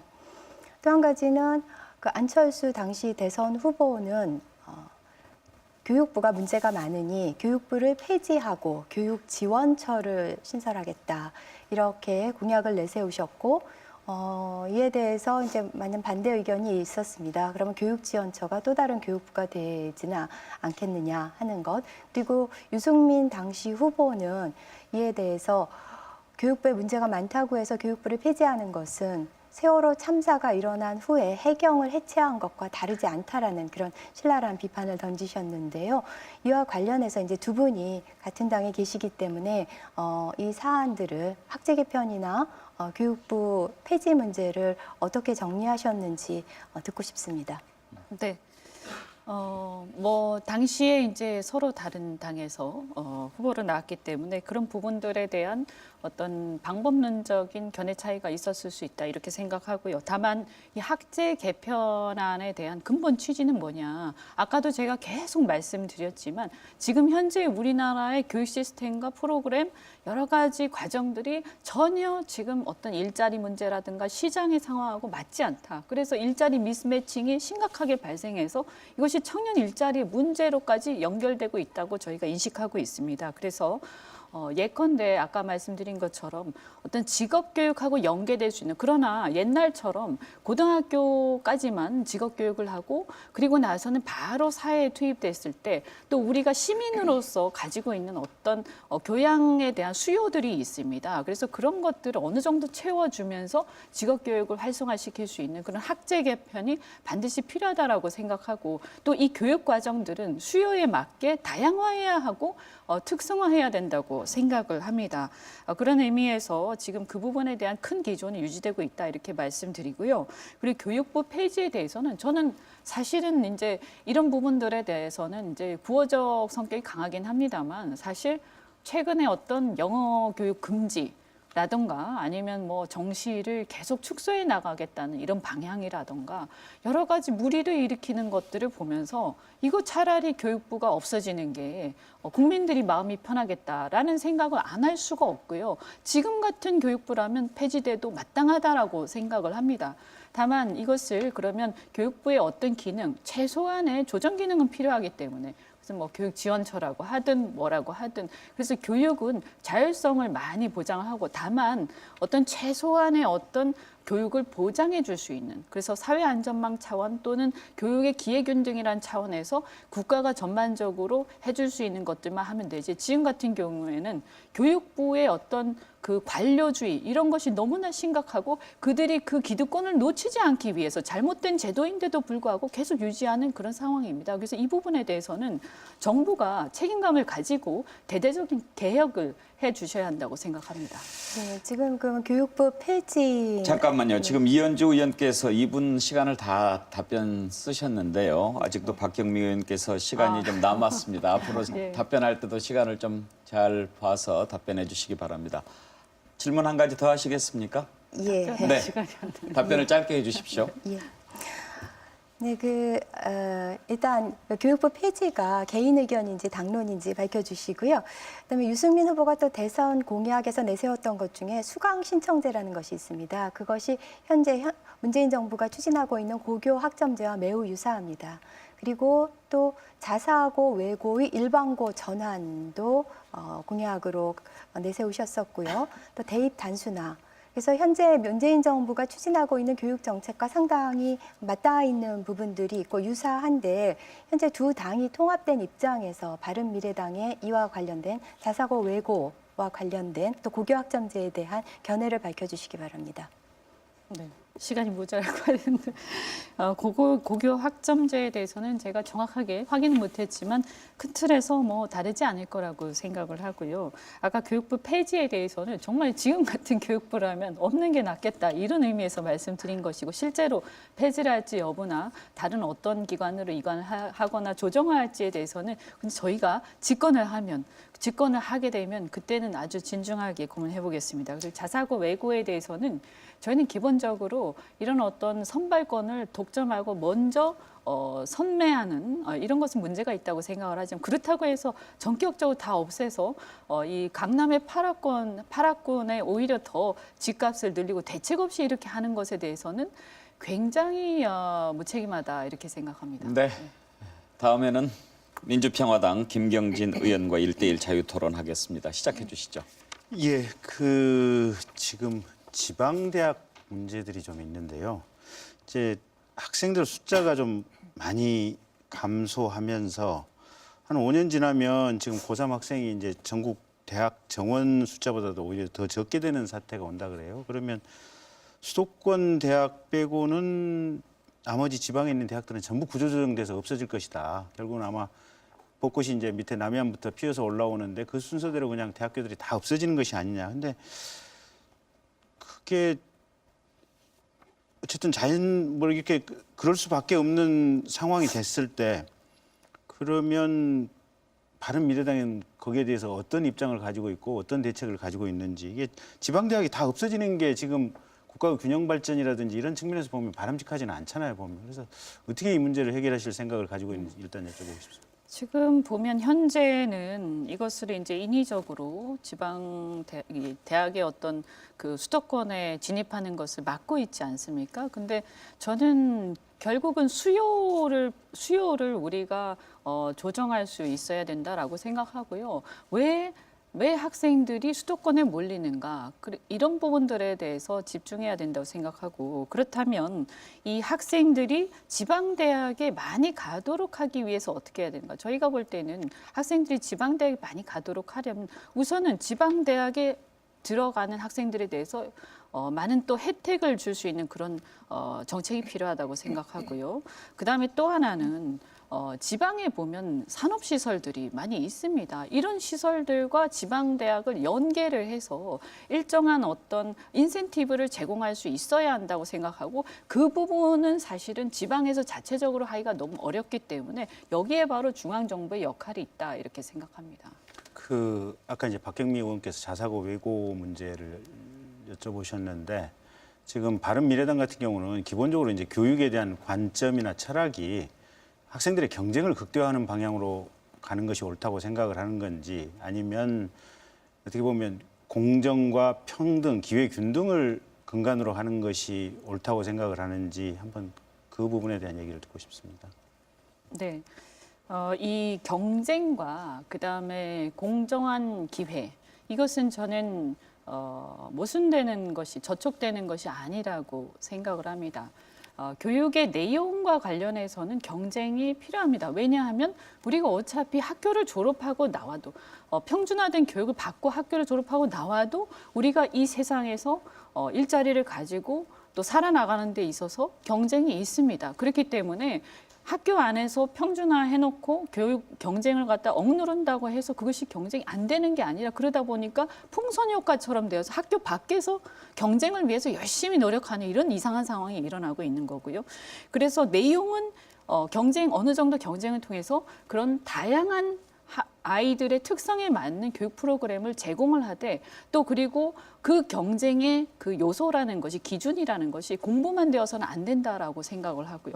그다음에 이제 선발과 관련해서는 굉장히 공정해야 된다. 왜냐하면 우리가 얘기하는 교육의 균등이라는 것은 기회의 균등이지 내용까지 전부 다 평등하게 하라는 것, 기계적 평등은 아니거든요. 그 네. 사회주의죠. 그래서 기회는 균등하게 하고 공정하게 하되 내용은 어느 정도의 경쟁을 통해서 국가에 이바지할 수 있는 인재들을 또 이렇게 키워내고 또 각자의 특성화되어 있는 능력과 적성에 맞게 다양한 교육 프로그램을 마련하는데 집중적으로 투자를 해야 한다 이렇게 봅니다. 네, 이제 이현주 의원께서는 답변 시간을 다 쓰셨습니다.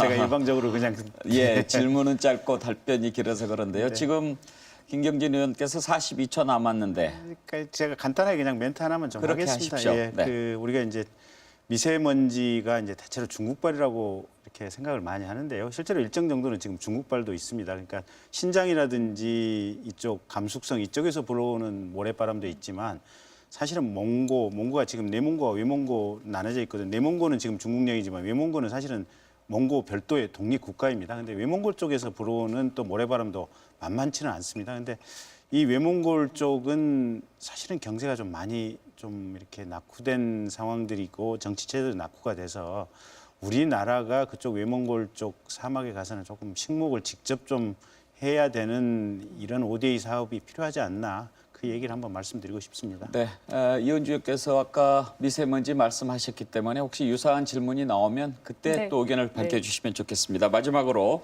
정의당 강은미 부대표와 1대1 자유 토론하겠습니다. 시작해 주시죠. 네, 그 교육 문제 이야기를 많이 하셨는데요. 실제 이제 우리나라가 뭐 그 대학 입시도 정말 어렵지만 이제 더 문제인 것은 실제로 우리가 조선시대 신분제처럼 어느 대학을 나왔냐가 평생 그 사람의 꼬리표로 따라 붙을 뿐만 아니라 그것이 경제적으로도 사회의 어떤 처우도 너무 다르기 때문에 그렇게 매달릴 수밖에 없는 상황입니다. 또 한 가지는 좋은 일자리가 많지 않기 때문인데 여기에서 실은 그 동일가치 노동 동일임금이 실현되지 않는 한 어떻게 교육 제도를 바꾸더라도 소수의 좋은 일자리를 차지하기 위해서는 다시 그 교육이 왜곡될 수밖에 없다고 생각을 하는데요. 이제 그런 측면에서 저는 의원님이 그 급식조리원을 그냥 밥하는 아줌마 이렇게 표현한 것들 자체가 자꾸 우리 스스로가 특정한 직업군 외에 나머지 비정규직이나 이런 직업군에 대해서 우리 스스로 폄하하고 무시하는 이런 것들이 결국 교육을 왜곡시키는 거 아닌가 하는 생각도 듭니다. 이것에 대해서 어떻게 생각하십니까? 네, 우선 대학에 대해서 말씀하셨는데 저는 이런 대학의 어떤 차등 뭐라고 해야 되나요? 뭐 서열이라든가 이런 것들이 어떻게 보면 우리 사회가 직면한 어떤 현실일 수도 있습니다. 그런데 그렇다고 해서 대학을 평준화했을 때 그럼 해결이 되냐? 프랑스 같은 경우에 대학을 다 평준화했지만 결국은 대학원이 서열화됐습니다. 그래서 이 문제는 결국은 아까도 말씀드린 것처럼 졸업하고 나서 이 사회가 경쟁 체제에 있기 때문에 그 경쟁을 우리가 무시해서는 안 된다라고 생각. 오히려 아이들이 학교에서부터 나와서 경쟁력을 가질 수 있도록 또 자기의 능력과 특성에 맞게 맞는 자리에 갈 수 있도록 이렇게 잘 배분해주고 그리고 그것을 집중해서 투자해주는 게 필요하다라고 생각을 합니다. 그리고 아까 동일노동 동일임금 원칙 말씀하셨는데요. 일단 저는 이렇게 생각합니다. 이 단순 노무직, 특히 학교 공간에서의 단순 노무직에 대해서 우리가 다 정규직화하고 그들의 요구를 다 들어줄 수 있을 것이냐. 뭐 다 들어주면 좋죠. 그렇지만 우리가 교육의 재정이 한계가 있고 학교의 주인은 학생과 학부모라고 생각을 합니다. 그래서 어느 정도는 우리가 그 부분에 대해서 노동 여건에 대해서 신경을 써야겠지만 그것이 주객이 전도돼서는 안 된다고 생각하고요. 특히 이런 단순 노무직 같은 경우에는 우리가 지금 같은 연봉제에 그러니까 연봉제가 아니라 이렇게 뭐라고 해야죠? 연공서열제에서는 이것이 계속 임금이 올라가게 되는데 비슷한 노동을 동일 노동을 계속하는데 이 가치가 올라가는 이 문제를 사실은 저는 지적을 한 것이고요. 그렇다면 직무급제를 도입을 해서 노동의 강도가 비슷하고 노동의 질이 비슷한 일이 계속될 때는 연공서열제가 아니라 시간이 지나더라도 비슷한 그 급여가 유지될 수 있어야 그것이 학교에도 무리한 어떤 압박이 되지 않고 우리가 교육에 제대로 투자도 할 수 있고 그리고 그것이 동일 노동 동일 임금 원칙에 오히려 부합한다 이렇게 생각합니다. 네. 네. 네. 이번에도 답변 시간을 다 채우셨기 때문에 강은미 네네. 부대표께서 네. 짧게 말씀해 주시면 좋겠습니다. 이제 4차 산업의 핵심은 경쟁이 아니라 협력이라고 이야기를 합니다. 근데 이제 정말 그 우리 사회가 잘못되고 교육이 잘못된 것은 결국 계속 경쟁을 부추겨서 누군가를 누르고 올라가야 된다는 생각을 하는데 저는 교육 자체가 경쟁이 아닌 협력을 어떻게 잘해서 같이 잘 살 것인가에 대한 문제를 제기해야 된다고 생각하고요. 또 한 가지는 저희가 그 동일 가치 노동 동일 임금을 이야기하는 것은 최소한의 그 어떤 노동을 하던 그 노동을 통해서 이 사회에서 아이를 키우고 결혼을 하고 그리고 최소한의 문화적인 어떤 것을 누릴 수 있을 정도의 그런 그 가치가 인정돼야 된다고 생각하는데 그런 측면에서 비정규직을 비롯해서 많은 그 작은 공장에서 일하는 노동자들은 제대로 대우받지 못하고 있습니다. 네. 또 그런 측면에서 저는 그 단순 노무직은 그러면 비정규직이 당연하다라는 논리인데 이건 적절하지 않다고 생각합니다. 네. 이거는 말씀을 잠깐만 짧게 해주십시오. 네, 짧게 말씀드리게 당연하다라는 것이 아니라 우리가 그분들의 직무급제를 도입하지 않는 한 어렵다라는 얘기예요. 그러니까 정규직 하고 싶으면 직무급제를 도입을 해서 이것이 연공서열에 따라서 기하급수적으로 연봉이 급여가 올라가고 그러나 비슷한 노동은 계속하는 상태에서 학교에 지나친 재정의 압박을 두고 결국은 아이들의 어떤 다른 교육 재정에 마이너스를 줄 수 있는 건 아니다. 그러니까 우리는 지금 제한된 재정이라는 것을 망각해서는 안 된다라는 취지였습니다. 네, 지금까지 바른미래당의 사회 분야 주요 정책에 관한 검증 토론을 했습니다. 이제 마지막으로 자유한국당 사회 분야 정책 발표를 듣고 검증 토론을 할 텐데요. 마지막으로 환기를 시켜드리면 3분간 발표를 한 다음에 2분씩 이제 토론을 하게 되는데요. 1대1 토론할 때 답변하실 것도 좀 예상해서 질문해 주시고 그러면서 시간을 잘 맞춰주시면 좋겠습니다. 전희경 의원께서 정책을 3분간에 걸쳐서 발표해 주시기 바랍니다. 네. 대한민국은 지금까지 완벽하다고 할 수는 없지만 비교적 잘 달려왔습니다. 많은 국민들의 노력이 있었기 때문에 가능한 일이었습니다. 이제는 양적 성장을 기반으로 섬세한 삶의 질을 챙겨야 하고 또 국민들의 관심이 여기로 모여지는 그런 시대가 되었습니다. 야당이 된 자유한국당은 야당의 기본적인 책무는 정부와 여당이 바른 정책을 펼 수 있도록 견제하고 때로는 새로운 그런 정책의 대안도 제시해 줄 수 있어야 한다라고 생각을 합니다. 그런 측면에서 자유한국당은 현 문재인 정부의 교육 정책에 대해서 심각한 우려를 표하고 있습니다. 교육의 하향 평준화 그리고 교육의 정치화로 달려가는 교육 정책에 브레이크를 걸 수 있도록 그렇게 노력하겠습니다. 아직도 교육은 대한민국의 가장 중요한 성장 동력이고 그리고 4차 산업을 대비한 가장 뛰어난 투자처이기 때문입니다. 그리고 저소득층에게 있어서 교육은 절실한 기회의 사다리이기 때문에 저소득층이 정말 이 희망의 꿈터로 학교를 인식할 수 있도록 학교 환경 개선에 치중을 하면서 내 집보다 좋은 학교라고, 그래서 저소득층의 부모들이 일터에 나가서도 아이들이 학교에 있는 동안은 어느 때보다 안심하고 행복감을 느낄 수 있도록 그렇게 내 집보다 좋은 학교를 저소득층에게 열어주기 위해서 노력하도록 하겠습니다.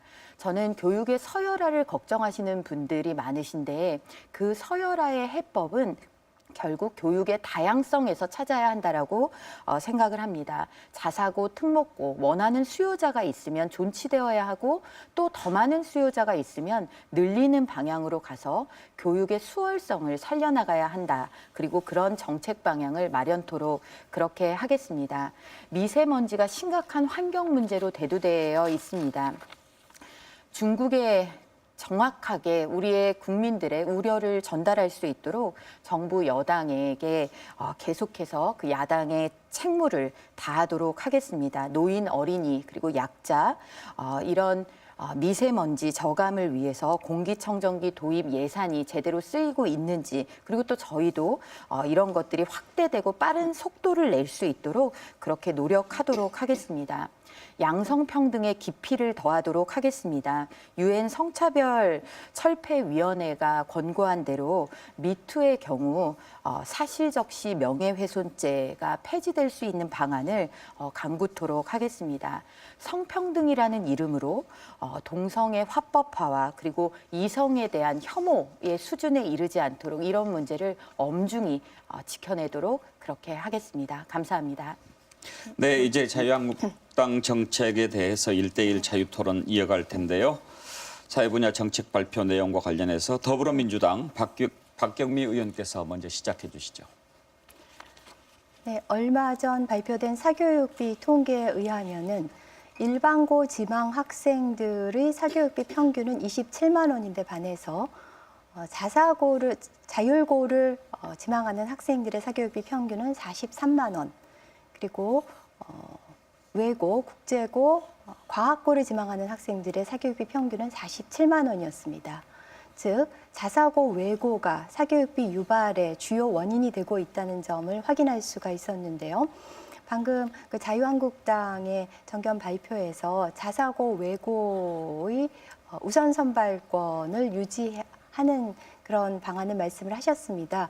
근데 저희 교육부는 작년에 자사고 외고와 일반고의 동시 입학 전형을 골간으로 하는 시행령을 바꾸었습니다. 그래서 자사고의 우선 선발권을 이제 폐지하는 방향으로 정책을 펴고 있는데요. 이와 관련해서 자유한국당에서는 자사고의 우선 선발권을 유지시키는 그런 법안을 발의하셨고 4월 임시국회에서 중점 법안으로 지정을 하셨습니다. 그러면은 이 자사고 외고가 가져올 그런 사교육 광풍에 대해서는 어떻게 대응을 하실 생각입니까? 네, 저는 사교육비 문제의 심각성은 우리가 다 공감하고 있는 바라고 생각을 합니다. 그런데 이 사교육비가 자사고, 특목고를 폐지한다고 해서 이 사교육비가 원천적으로 해결되는 것은 아닙니다. 그것은 공교육이 정상화돼서 원하는 만큼의 교육을 공교육을 통해서 그렇게 받을 수 있을 때라야 사교육비 문제는 근원적으로 해결이 된다라고 생각을 합니다. 그럼 왜 자사고, 특목고를 들어가기 위한 사교육비를 그렇게 드릴까요?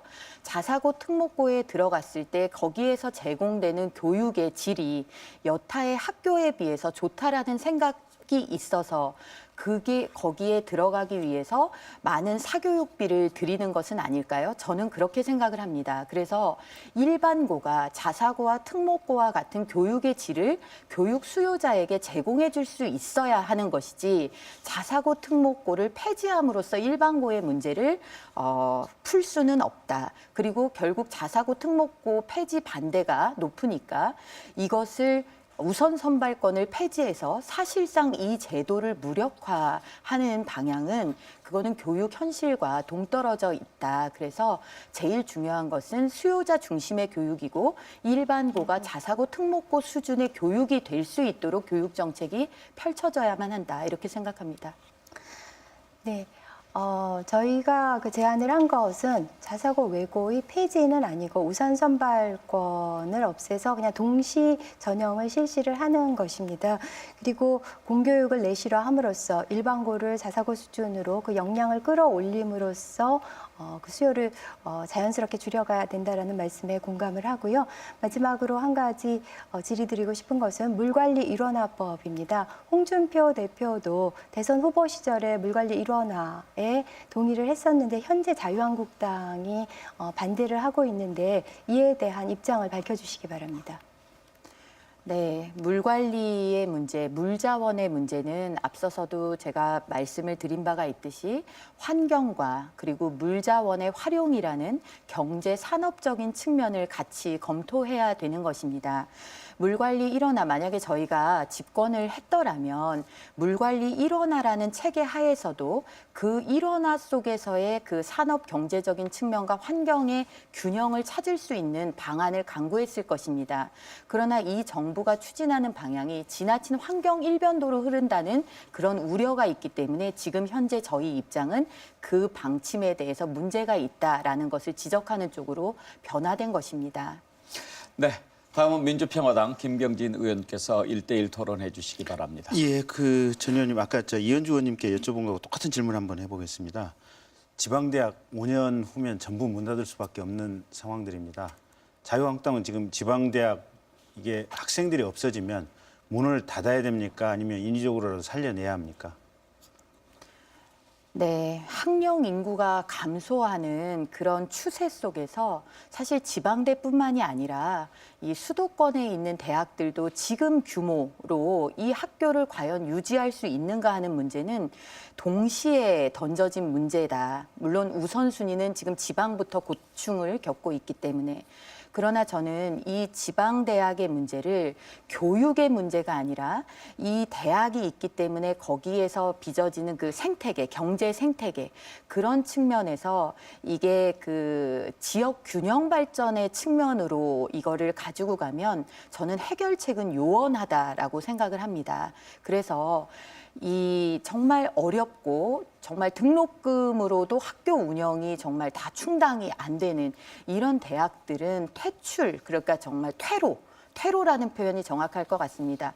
퇴로를 열어줄 수 있는 그런 방법을 강구하고 그리고 경쟁력 있는 학교들이 정말 지역의 거점이 돼서 지역의 인재도 육성하고 지역사회 커뮤니티도 형성하고 오피니언 리더도 되고 그 지역에서 공부하고 그 지역에서 일자리를 갖고 그 지역에서 정말 그 성장하는 이런 식의 그 토대가 구축되지 않으면 불가능하다라고 봅니다. 지금 지방대학은 계속해서 세금을 쏟아 부으면서 지방대학의 문은 열어놓고 지방대학에 간 학생들은 그 지역에서 또 일자리를 구하지 못하고 또 서울로 향하게 되는 이런 현실은 그거는 결국 우리가 계속 내버려둘 수는 없다. 그래서 지방대학의 문제를 우리가 지금까지 균형 발전이 아닌 그런 측면에 매이기보다는 빨리 교육의 문제로 저는 가져왔으면 합니다.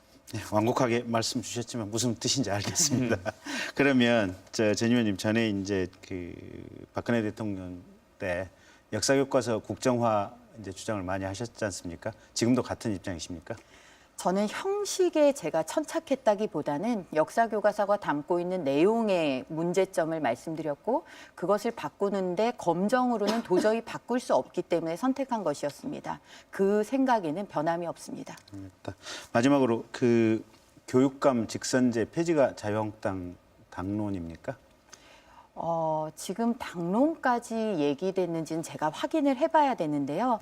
제가 알고 있기로 교육감 직선제가 교육의 정치화 심화를 가져오고 있다라는 데 대한 깊은 공감대가 있어서 아마 당론으로 가는데도 지금 현재 당론인지는 확인해 봐야 되겠지만 무리가 없을 거다 이렇게 자유한국당은 생각됩니다. 그쪽 방향으로 정책을 추진해 가실 생각이시군요. 그럴 수 있을 거라고 생각합니다. 네, 고맙습니다.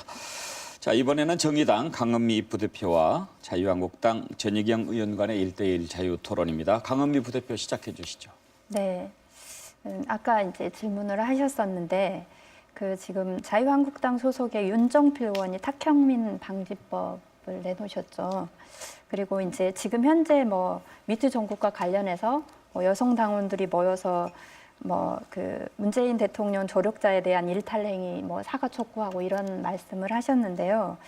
실제 이제 많은 시민들이 자유한국당의 그런 것에 대해서 동의하지 못하는 것은 현재 대표도 성폭력 모의를 했다고 본인 자서전에 써져 있고, 또 국회의장을 지내신 분이 딸 같아서 이렇게 만졌다 이런 말씀을 하셨고, 또 성폭력 대책 특별위원장이 우리는 터치는 있어도 성폭력은 없다 이런 식의 어떤 성폭력을 자기 당에서 일어나는 성폭력에 대해서 너무 관대하면서 바깥에 있는 것에 대해서는 강하게 이렇게 주장하는 것에 대해서 너무 모순된다는 생각을 많이 합니다.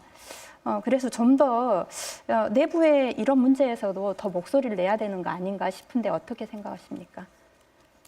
네, 먼저 사실관계를 좀 바로잡겠습니다. 저희 당의 홍준표 당대표에 대해서 성폭력 모의 이렇게 말씀하신 부분은 사실과 다릅니다.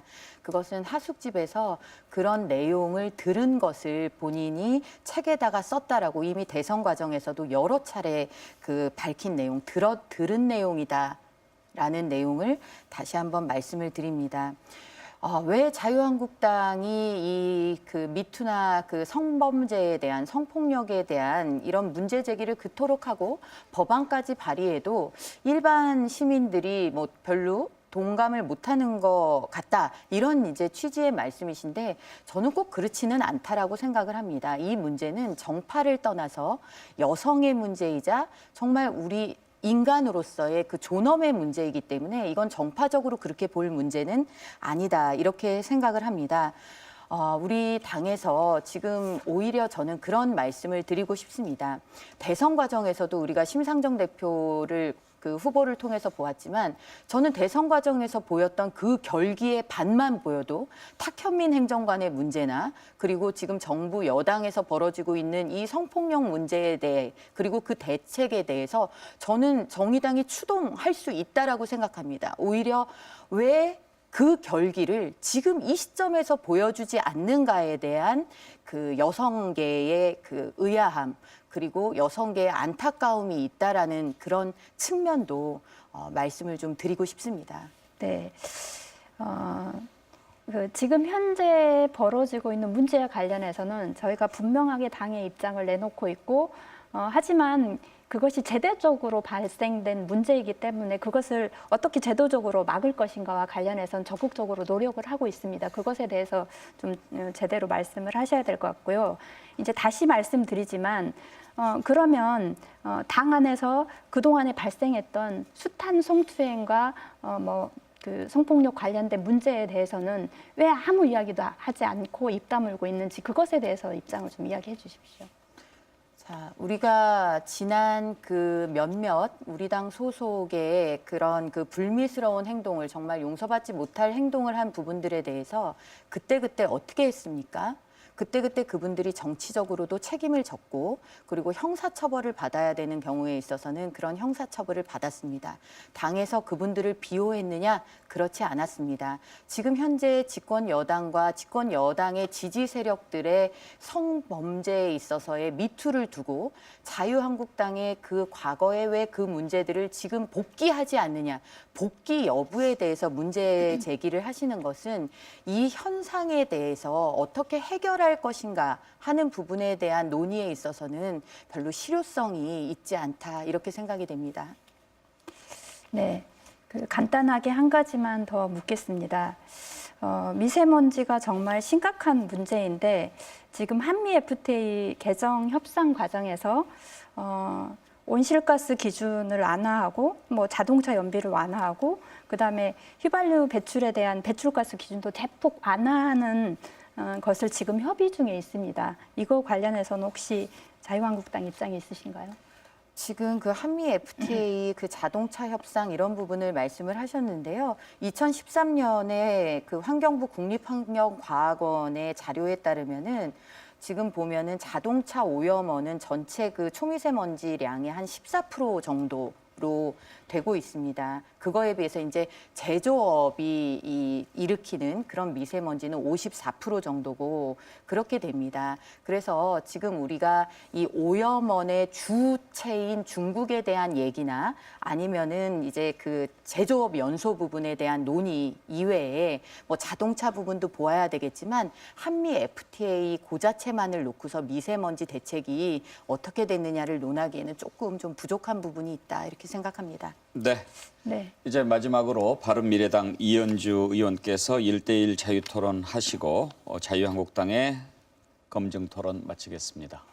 네, 미투가 인간 존엄의 문제다 이렇게 말씀하셨고 저도 거기 동의를 하는데 그런데 이 미투와 관련해서 사실 지난번 청와대 회동에서 홍준표 대표께서 임종석 비서실장과 함께 뭔가 이렇게 수다 떨듯이 뭐 무사하다 뭐 이런 농을 주고 받으셨습니다. 저는 이 무사하다는 게 도대체 무슨 뜻인가 라는 거에 대해서 그 무사라는 그 얘기를 듣고 굉장히 충격을 받았고요. 거기에 대해서 견해 좀 말씀해 주시고 그다음에 저는 자유한국당이 시장 경제를 지향하고 자유민주주의를 지향한다는 점에서 상당히 저희 당과 유사한 점이 많다 이렇게 생각을 하고 그러나 이제 실제로 여러 가지 정책들을 보면 꼭 그렇지 않은 부분들이 많이 보입니다. 특히 이제 지나간 거긴 합니다만 국정교과서 문제 이것은 국가주의적 발상입니다. 그래서 이것이 과연 자유민주주의와 시장경제의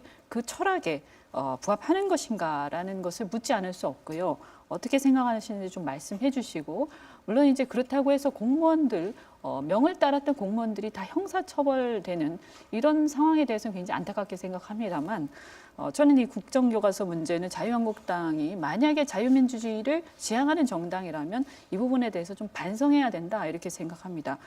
그리고 또 마지막으로 일자리 부족 문제와 관련해서 결국 우리나라의 부족한 자원 그리고 많은 인구, 좁은 땅덩어리 이런 걸 생각한다면 우리는 해외 시장에 개척이 없이는 국제 경쟁이 없이는 살아남을 수 없는 운명을 갖고 있고 결국은 그렇다면 혁신을 통한 신성장 동력의 창출을 해야 되는데 이것은 결국 교육개혁과 직결된다. 그래서 다양하고 특성화된 유연한 교육을 하고 기술학교, 영재학교, 다양한 교육 프로그램들이 필요하다고 생각을 합니다. 그래서 이런 부분에 대해서 저희는 지나친 평준화를 비판하고 있는데 여기에 대해서도 말씀해 주시기 바랍니다.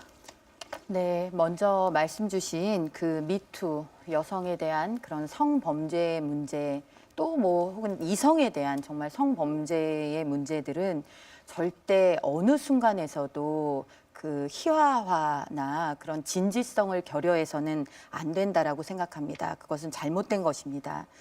그리고 국정교과서 문제는 자유시장 경제 속에서 국정교과서 문제를 어떻게 바라볼 것인가 아마 그런 의문이 계실 수 있습니다. 그러나 이 국정교과서 앞에도 잠깐 언급했지만 검정체제가 교과서의 질을 놓고 경쟁하고 이런 과정에서 우리 학생들이 좋은 교과서를 선택할 수 있는 그런 장이 되었으면 아마 국정교과서를 만들 이유가 없었을 것입니다. 그러나 이게 집필진 그리고 출판사 그리고 이것을 선택하는 학교에 이르기까지 공고한 담합 카르텔이 형성되어 있고 국가가 정부가 나서서 해당 부분에 대해서 정말 수정을 하라고 그런 그 권고를 해도 그것이 받아들여지지 않고 이렇게 결국에 소송까지 가야 이게 그 수정되는 이런 현실 속에서 국정교과서라는 것은 이 그 방식이 시장 실패의 산물처럼 채택될 수밖에 없는 그런 현실적인 여건이 있었다라고 말씀을 드리고 싶습니다. 오히려 저는 바른미래당과 자유한국당이 좀 집중을 해봤으면 하는 것이 이게 검정으로 다시 되돌아가면서 정말 깜짝 놀랄 만한 지필 기준을 아마 보셨을 겁니다. 남친 빼고 자유 빼고 새마을운동 빼고 한미 동맹 빼고 북한 인권 서술 빼고 이런 지필 기준의 문제를 우리가 어떻게 해결할 것이냐.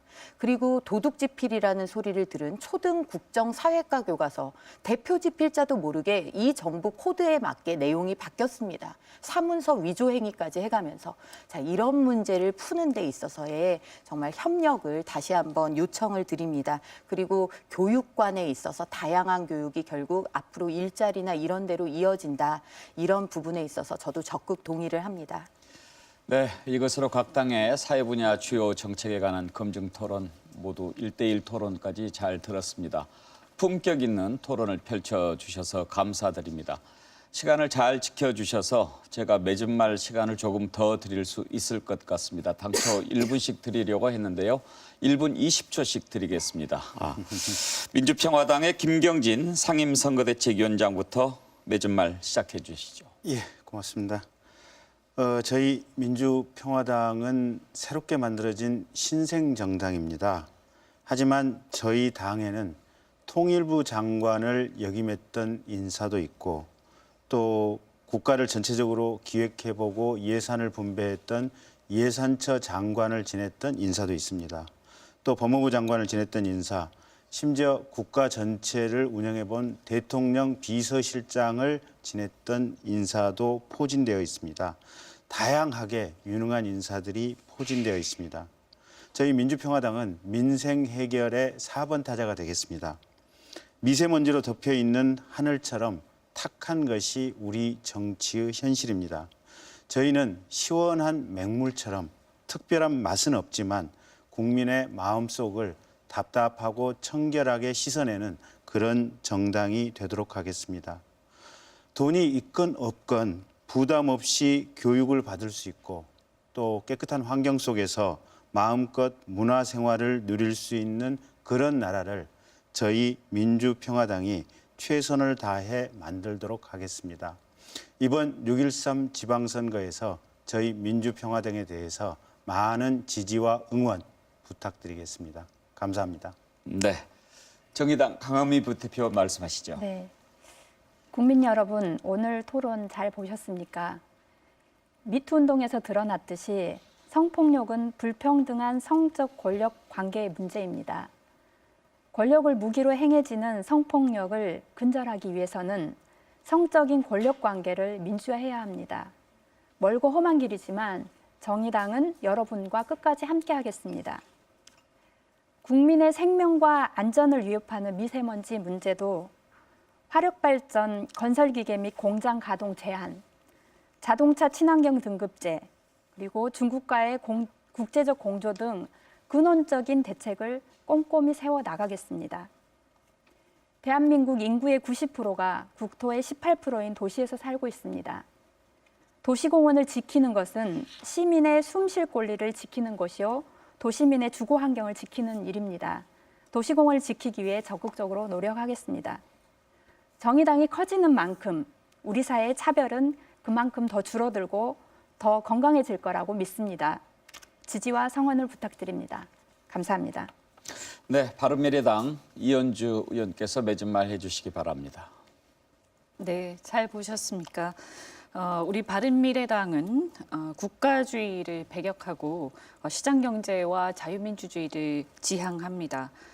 그래서 국가가 지나치게 시장에 개입해서 왜곡을 시킬 게 아니라 사회적 약자나 시장의 실패에 대해서는 국가가 해야 할 영역에서 사회 안전망과 복지를 통해서 해결해야 한다 이렇게 생각하고 있습니다. 그런 의미에서 저희는 중부담 중복지를 내세우면서 이 필요한 복지를 충당하기 위한 필요한 증세에 대해서 국민들한테 분명하게 얘기할 수 있어야 한다라고 생각을 하고요. 국가의 재정을 생각하지 않고 무차별적으로 포퓰리즘을 남발해서는 안 된다고 생각합니다. 특히 저희는 우리의 지금 일자리라든가 우리나라의 미래의 먹거리를 위해서는 정말 대대적인 교육개혁이 필요하다고 절감하고 있습니다. 이를 위해서는 지금 지나치게 획일화되고 동질화된 교육을 대대적으로 전면 개혁하지 않으면 더 이상 우리 아이들이 국제 경쟁력을 가지고 세계 여러 인재들과 어깨를 나란히 경쟁하기 어려워집니다. 이런 의미에서 아주 이 수요자들에 맞는 다양하고 특성화된 교육을 위해서 많은 교육 제도 그리고 교육 과정의 개편이 필요하다고 생각합니다. 잘 부탁드립니다. 네, 자유한국당 전희경 대변인 말씀하시죠. 네, 존경하는 국민 여러분, 자유한국당은 자유민주주의와 시장경제를 지켜내는 제1의 야당입니다. 국민들께서 부여하신 그 시대적 소명을 다할 수 있도록 더욱더 정진하는 그런 당이 되도록 노력하겠습니다. 국가의 재정 건전성을 염려하는 그런 100년 미래를 내다보는 그런 정당이 되도록 하겠습니다. 당장 인기몰이와 그리고 표에는 도움이 될지 모르지만 자라나는 우리 미래 세대에게 결국에 빚을 지우고 그리고 외상으로 가져다 쓰는 복지와 같은 것과는 과감하게 손을 끊도록 하겠습니다. 저희에게 지금 주어진 환경을 그저 흘려보내는 시간이 아니라 체질을 강화하고 국민 여러분들의 삶 속으로 들어갈 수 있는, 그래서 안보도 경제도 그리고 삶의 질 측면의 사회복지제도도 저희가 놓쳤던 부분, 여당일 때 놓쳤던 부분까지 꼼꼼히 살펴보도록 하겠습니다. 무엇보다 교육을 믿고 맡길 수 있는 정당이 되도록 노력하겠습니다. 아이들에게 모든 꿈을 걸고 있는 가족들이 한꺼번에 불행과 또 희망을 잃지 않도록 그렇게 교육의 내실화 그리고 경쟁력을 강화해서 아이들 잘 키우는 정당 되도록 하겠습니다. 감사합니다. 네, 끝으로 더불어민주당 박경미 원내부대표 매전말 해주시기 바랍니다. 네, 문재인 정부에서는 교육이 희망 사다리가 되도록 하겠습니다. 공교육을 내실화함으로써 사교육을 점진적으로 자연스럽게 줄여가고 또 대입제도를 공정하고 투명하도록 또 객관성이 높아질 수 있도록 제도 보완을 하겠습니다. 그리고 무엇보다 4차 산업혁명 시대가 요구하는 미래 역량을 갖출 수 있도록 교육제도를 정비하겠습니다. 미세먼지 관련해서 국민들의 근심거리를 안겨드린 점 정부 여당으로서 송구스럽다는 말씀 다시 한번 전하고 여러 가지 정책적인 수단을 동원을 해서 더욱 노력을 하겠습니다. 아까 소개드리지 못했던 그런 제도로서는 친환경차 협력금 제도가 있습니다. 미세먼지 과다 발생 차량 구매자로부터 부담금을 걷어서 저발생 차량을 구매하는 사람에게 보조금을 지급하는 제도입니다. 또 공사장과 건설 현장, 소각장의 미세먼지 현재로서는 그 사각지대로서 잘 관리가 되고 있지 않은데 이런 부분도 체계적으로 챙기겠습니다. 그리고 무엇보다도 중국과의 환경 외교도 더욱 박차를 가하겠습니다. 더불어민주당에 대해서 지금까지 보여주신 지지와 성원 진심으로 감사드리고 앞으로 더욱 책임감을 가지고 국정을 운영해 나가겠습니다. 감사합니다. 네, 이렇게 해서 5분의 매전말까지 모두 들었습니다. 오늘 사회 분야 토론 어떻게 보셨는지요? 오늘 토론이 각 정당의 정책을 비교하고 평가하는 데 도움이 됐으면 좋겠습니다. 긴 시간인데도 차분하게 또 품격 있게 토론을 벌여주신 토론자 5분께 진심으로 감사드립니다. 수고 많으셨습니다. 네, 끝까지 시청해 주신 여러분들께도 감사드립니다. 중앙선거방송 토론위원회가 주관하는 두 번째 공직선거 정책토론위원회는 경제 분야입니다. 한 달 뒤 오는 4월 30일 개최될 예정입니다. 계속해서 함께 해주시기를 당부드립니다. 오늘 토론은 여기서 모두 마치겠습니다. 여러분 감사합니다.